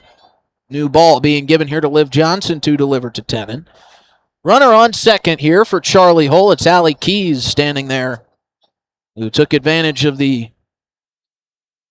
somewhat sloppy play there over in shallow right. Rifled up the middle. This will get down for a base hit and will roll all the way to the wall. Here comes Keys to score. Hull hoofing for third. She'll be in standing there, calling her to head home. Do we have our second inside park home run of the day? Yes, we do. Charlie Hull with the big play of the day. It's a 2-run inside the park home run for Charlie Hull. What a hard hit ball. That thing never got above 8 feet. It was just a shot to right center. And a tough play to make out there in center for Caitlin Lyon. Almost has that backspin that skips. It sure did. And like you said, out in that outfield grass where the water has been accumulating is just like a speed ramp for these hard hit line drives. 15-7 cushion built up here by the Govs. in a 7-run 7th inning. Flottmeyer takes a high outside strike here for an 0-1. And still just 1 out. 0-1 to Flottmeyer. Grounded sharply to third. Bounces off the bag. It's a fair ball. Flottmeyer will stand at first. Good effort over there by Olivia Lyons. Couldn't dive and get the glove on it. And, Olivia Lyons took that sharply hit ground ball off the arm earlier in this inning. She's still shaking out that right hand. Flottmeyer will be subbed out. Riley Berg will pinch run for McKenzie. And we got the ever-game dangerous Micah Buffalo up to bat. Micah Buffalo will step in. She's done it a lot of different ways for the Govs here today. She sets up, takes ball 1 in the dirt. Berg with a long look in from first. Nice block back there by Liv Johnson. Riley Berg on first, pinch running, also a very speedy runner. You'll see her go 1-3 on a single. And this one slapped foul to the left side. That's the first time that net has been used today. That a ball's going off that side. Absolutely. First time the Spearfish side of the field has been used, and the first time either team has batted around through the order today. Micah Buffalo led us off here with a single in the top of the 7th inning. Only 1 out since then. This one slapped foul in the same direction. 1-2 is the count. Yeah, it almost appears like Micah's aiming for that third base line the way she's swinging here. And I don't blame her. That's where a lot of this production has come, the left side of the field in this 7th inning for the Pierre Governors. Micah now in a 1-2 is going to have to expand that zone, not be near as picky. Taylor Tennant is set. Here's the pitch. Ripped to the first base side. It's a catch and touch double play. Beautiful play by Frierson, and that gets them out of a very, very successful 7th inning for the Pierre Governors. They lead 15-7, 3 outs away from getting to 3-2 on the season. We'll be back in 1 minute on River 92.7. At Janusy Ford in Highmore, they've been building partnerships for life by treating customers right, offering a low-pressure sales process, no haggling over price, passing low overhead savings on, and providing a Ford-certified service department fixing it right the very first time. If you're looking for a new Ford, a quality pre-owned vehicle, a new or used ATV, or a trailer, stop by Janusy Ford in Highmore and experience the difference. Janusy Ford, building partnerships for life. This is what matters. This is beyond X's and O's. This is the difference mutual respect makes. This is what character looks like. This is what defines us in South Dakota. This is sportsmanship. School sports, it's not the outcome that matters most, but the way the games are played. This message presented by the South Dakota High School Activities Association and the South Dakota Interscholastic Athletic Administrators Association. Generational success. Back to the Owyhee Federal Credit Union. Done. Governors leading 15-7 here in the bottom of the 7th inning. 3 outs away. It's now up to Charlie Hull to put away those final 3 outs. Justin Coward alongside my partner in crime today, Dean Vanden Willie. And Dean, pretty big inning there for the Pierre Governors. Finally settled in, put some runners on base, got him around, and now Mackenzie Flottmeyer will move to first. Charlie Hull will step inside the circle with a lot of insurance at her back. You saw the pure confidence in hitting just ramping up from the 4th inning on. Kenzie Flottmeyer stayed solid on the pitching standpoint. She only walked 1, Justin, maybe 2 all game, so did a very solid job of keeping us in the driver's seat, if you will. So, yeah, setting the stage here for Charlie to get the save or finish this game out with the win. So let's see what Charlie can do. Also a very solid pitcher for the Pierre Governors. We haven't seen the best of this young lady yet. Micah Buffalo goes over to third base. Kenzie Flottmeyer at first. First pitch from Hull in there for strike 1. Charlie's a pitcher that can have a lot of movement. She's got a great screwball, a great rise ball, a great curve. So, again, once she gets going here, you can see a pretty successful pitcher in Charlie Hull. Iverson takes one in the dirt for ball 1. She made the beautiful play at first to get out of that never-ending inning. Catch the ball on the fly, tap first base, double play, got him out of it. Here's the 1-1 to Iverson. That one's high and away, ball 2. And for Charlie here, she needs to find the zone, make Spearfish put it in play, let her defense go to work for her. Took the words right out of my mouth. I was just about to say, I think Charlie can just kind of at free will throw the ball right over the plate. If Spearfish tags her, so be it. You're working with an 8-run lead here with 3 outs to play. 2-1 in there for strike 2. Beautiful pitch by Charlie on that outside edge. Chest high on that pitch. See if Charlie can put her away here. 2-2. Nobody out. 3-2 misses high. Good looking pitch. Just seeing if that batter would bite. She did not. Hull looks down at the sleeve on the left arm. And the payoff pitch misses high, and it's a leadoff walk. Fire Rising will take her bag. And now Spearfish, who's been dealing with a left-handed hurler all day, deals with Hull, who throws from the right side. Little bit different. Yeah, right now with pitches go to Charlie's confidence. First pitch to Lenora Carlson inside and taking second as the ball gets away from Tylen. It'll be Fire Rising, so she stands safely at second base. 1-0 count. Lenora Carlson has had 2 singles in this ball game, driven in a run. And this one lifted high to the right side. Mackenzie Flotmeyer camps underneath, squeezes, and snow cones it as it nearly pops out, but she holds on to it nicely. First out of the bottom of the 7th inning brings Taylor Tennant, the relief pitcher for the Spartans, into the right-handed batter's box. That's a big first out for the Governors right now with a runner on second. That absolutely does not matter. Go after the batter, defense. Go after the batter. First pitch swung on and missed, and a beauty. That was Charlie Hull's curveball. Came right down the middle, ended on the outside edge. And like Justin was saying, going from a left-hander to a right, that's a good 1-2 combination. See what she goes with here. Inside, ball 2. Tylen knocks it down and almost going to third, but now trotting back to second is Fire Rising. So 1-1 count, 1 out, 15-7. Governors just trying to hold on. Spearfish would split their doubleheader today if they can't come back. This one fouled back into the netting, and now Taylor Tennant is down to her final strike. Charlie's done a good job this at bat, getting ahead in the count now. Gotta feel like it's a pretty comforting feeling to go out into the circle knowing you just need 3 outs and you've got the sizable lead that you do. This one just missing the outside corner. A lot of head bobbing around the infield for the Pierre Governors. What a beautiful changeup. Batter didn't bite, but put that ball right where she wanted it. Sure one you can hang the hat on. Here's the 2-2. Swung on and missed, strike 3. And the Spartans are down to their final out. Hull with a gorgeous pitch for the strikeout.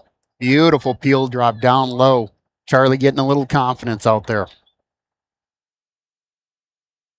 And we've got a change here, it seems, in the lineup for the Spartans. You know, kudos, Justin, to the Spearfish team going back-to-back in games here. They are a fun team to play. Absolutely. Talented group of girls as Charlie comes back again with a curveball for a strike. A 1 count. Allura Vig, the new hitter for the Spartans, but like you said, these 2 teams are about as evenly matched. It was just a couple of bobbled balls for Spearfish that allowed Pierre to explode. Swung on and missed, strike 2, another gorgeous pitch from Charlie Hull, and the Spartans are down to their final strike. Let's see if Charlie revs back with something out of the zone here. I see her coming with some smoke. Much like Flotmeyer all day ahead in the count. 0-2 in there for strike 3, and the Governors are victorious. 15-7 your final score. Charlie Hull puts the finishing touches on a beautiful game on a rather sour day, shall we say. What a win for the Pierre Governors. They improved to 3-2 on the season. Spearfish will fall to 1-4. As we go into our Family Dental of Pierre and Gettysburg post-game show, we'll be back in 30 seconds to recap this one, hand out some big play of the game merch or player of the game t-shirt, and get you out of here on this Friday afternoon. We'll be back after this word from Family Dental of Pierre and Gettysburg. Dr. Ryan and his team at Family Dental in Pierre and Gettysburg would like to thank means different things to different people, but to us, it means seeing my daughter follow in my footsteps, keeping the farm in the family, just getting to do this every day. We're Agtegra Cooperative, and we're generationally successful. That's who we are. Agtegra Cooperative.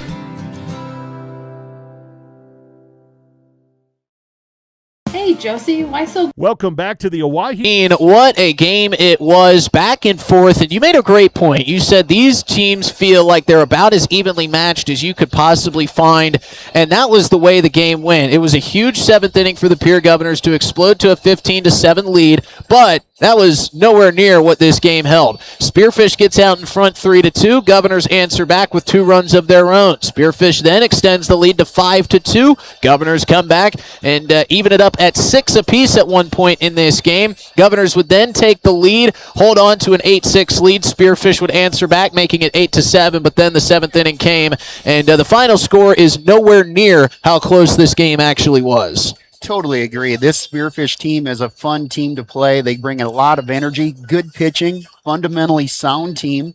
And I would say the same for our Pierre Governors. And as far as for Spearfish playing 2 games back-to-back, maybe you saw a little of that wear as we started creating chaos in the top of the 7th. But to Pierre's credit, we really started seeing the ball about halfway through that game. We started tattooing some balls, and it just started to continue as our hitting just took off. Hitting took off in the 4th inning. Terrence Sproul had an RBI on a fielder's choice. Olivia Hammonds followed that up with an RBI on a single. Then in the 5th, it was a 2 RBI hit for Micah Buffalo, followed up by Ava Nelson, getting a triple on an error, so it will stand as a base hit, but she did score a run on that play. In the 6th inning, Charlie Hull had a RBI on a fielder's choice. Later in that inning, it was a double from Olivia Hyman's. Presley Spies with a fielder's choice pushed Hyman's to 3rd. Millie Johnson drove in the run with an RBI, and then everything broke loose in the 7th inning. 2 RBI inside the park home run on an error for Charlie Hull. And then it was Olivia Hammonds, after a couple walks and a base hit, that rifled one into the field of play. 3 runs would score. She would get to 3rd. And then Tylen with a fielder's choice RBI got us to 15 runs. Good day for Pierre Governor offense, and now I think we know which one this will be, but let's get to our Hermanson Endodontics big play of the game. Before we do that, a word from our friends at Hermanson Endodontics. Quality comes first at Hermanson Endodontics. Dr. Brian Hermanson serves Central South Dakota with specialty root canal treatment. Hermanson Endodontics strives to provide treatment that's not only comfortable, but also provides the best possible outcome. They do this by effective and timely communication with your dentist and preserving as much healthy tooth as possible using state-of-the-art three-dimensional imaging and the dental operating microscope to guide diagnosis and treatment. Ask your dentist if a root canal specialist is right for you. Hermanson Endodontics in Pierre. And our Hermanson Endodontics big play of the game, Dean, and you and I both agreed it was the big hit by Olivia Hammonds that scored 3 runs and really kind of sparked that huge 7th inning. Yeah, Hammonds is a spark plug all game and very aggressive on the bags. And you're right, that really was a momentum swing as the Pierre Governors were ramping up their momentum, and that just really put us over the top. So now we've got an even tougher decision to make who our Cowboy Country Store's player of the game will be. So we get 30 seconds to think about it. We'll be back handing out a T-shirt after this word from Cowboy Country Stores. Grab your cell phone and download the brand new Cowboy Country Store app today. It's free and it's super easy to navigate. And best yet, it's full of amazing everyday specials and rewards like 99-cent coffee on Mondays, 2 hot dogs for $3 on Wednesdays. Every single day, there's a special deal. And we also reward you for shopping with a bonus on Sundays, offering you double points earned on every purchase. So check it out by downloading the Cowboy Country Store app today. And Dean, you and I were talking, this Cowboy Country Store's player of the game could go a lot of different directions. We just talked about how Olivia Hammonds had the Hermanson Endodontics big play of the game. Of course, Millie Johnson had a couple big plays, a nice hit, an RBI. Presley Spies played well. You can go through. Micah Buffalo, everybody seemed to have an impact on this game, but it would not have been able to be that way if Mackenzie Flottmeyer didn't settle in after that first inning where Spearfish started to tag her, and she really showed her confidence, showed her maturity, settled into the ball game, and helped her team put in a position to get the win. You know, you say that, Justin, you think of Major League Baseball where you change pitchers, partway through the game, and you think it's because your opener is maybe losing their stuff. But the truth is, that's normally not the case. It's just that these batters are so good, they normally can get onto a pitcher and how they pitch in their rhythm. And Kenzie was able to keep them off balance the whole game. She saw some of these batters, Justin, 3-4 times and was able to continue to dominate the pitch count, putting them on the defensive and getting Pierre off the field. So to me, that was just a real part of this game of Kenzie able to stay in control of the batters and get ahead in these counts and face these batters multiple times and still have dominant performances. It was hard to hand it out. There are so many different ways this Cowboy Country Store's player of the game could go, and wanted to mention another name. Ava Nelson had a great day as well, also driving in an RBI, but congratulations to Mackenzie Flottmeyer. As the rain started to pick up, we've got to get out of here. We got some equipment that everybody needs to pack up. Want to remind you, the South Dakota Office of Highway Safety reminds you, it doesn't matter how far, just buckle up. It starts with you. 15-7 is the final on our Gales Gas Service scoreboard, and a big thanks to all of our great sponsors who made broadcasting Pierre Governor High School softball possible here today at Bank West, Beck Motors, Dakota Storm Roofing, Superior Concrete, Live Ticket, Overhead Door, New Edge Advisors, Avera Orthopedics, Capital City Ford Lincoln Toyota, Kruger Contracting, Century Business Products, Brittany Scheffelbein Agency, Dakota Mart, TMA, First Dakota National Bank, May Adam Law Office, Edward Jones, Avera St. Mary's Hospital, Wegner Auto, Ag, Xander Auto Parts, American Bank and Trust, Kathy Sun and Shine Properties, Hawaii Federal Credit Union, Ramkota Hotel and Conference Center, Dakota Plains Federal Credit Union, Bauman Lumber, Tokyo Hibachi and Sushi, and Black Hills Federal Credit Union. Final thoughts, Dean. Final thoughts, I just thought it was a well-played game. These are two fun teams to watch play. Both teams, I think, if they can keep their miscues down, they're going to be challenges for any team they go up against. That's the key, though. Both of these teams have got to start showing up their miscues, and I think they are teams that I wouldn't necessarily want to face. A lot of positive energy, a lot of good ball to watch. Sure is a gloomy day out here today, but boy, it was fun being here and watching them play. Thanks for joining us today, folks, and we will keep you updated on the continuing changes in the schedule at drgnews.com at our local sports page. For Cortana Mancuso back in the studio, for my partner Dean Vanden Willie, and of course for Brian Menning, John Stewart, I'm Justin Cowart saying so long on this rainy Friday afternoon. Have a wonderful weekend. Thanks for tuning in to Pierre Governor Softball on River 92.7, drgnews.com, and of course the DRG News app. Have a great weekend, everybody.